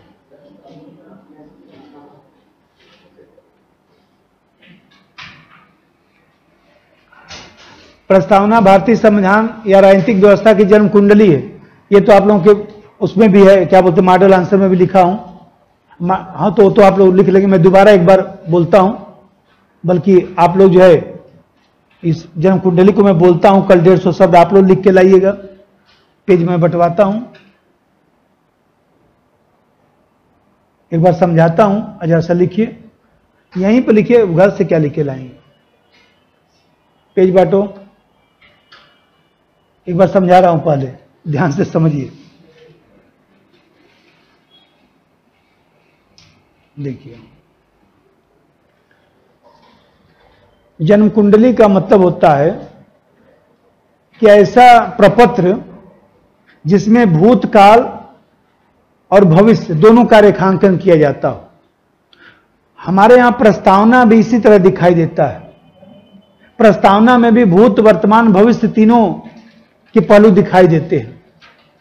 स्वतंत्रता आंदोलन से ही जो है हमारे यहां, स्वतंत्रता आंदोलन से ही जो है उद्देश्य प्रस्ताव का निर्माण किया गया, और वही उद्देश्य प्रस्ताव से हमारे यहां जो है प्रस्तावना बना है।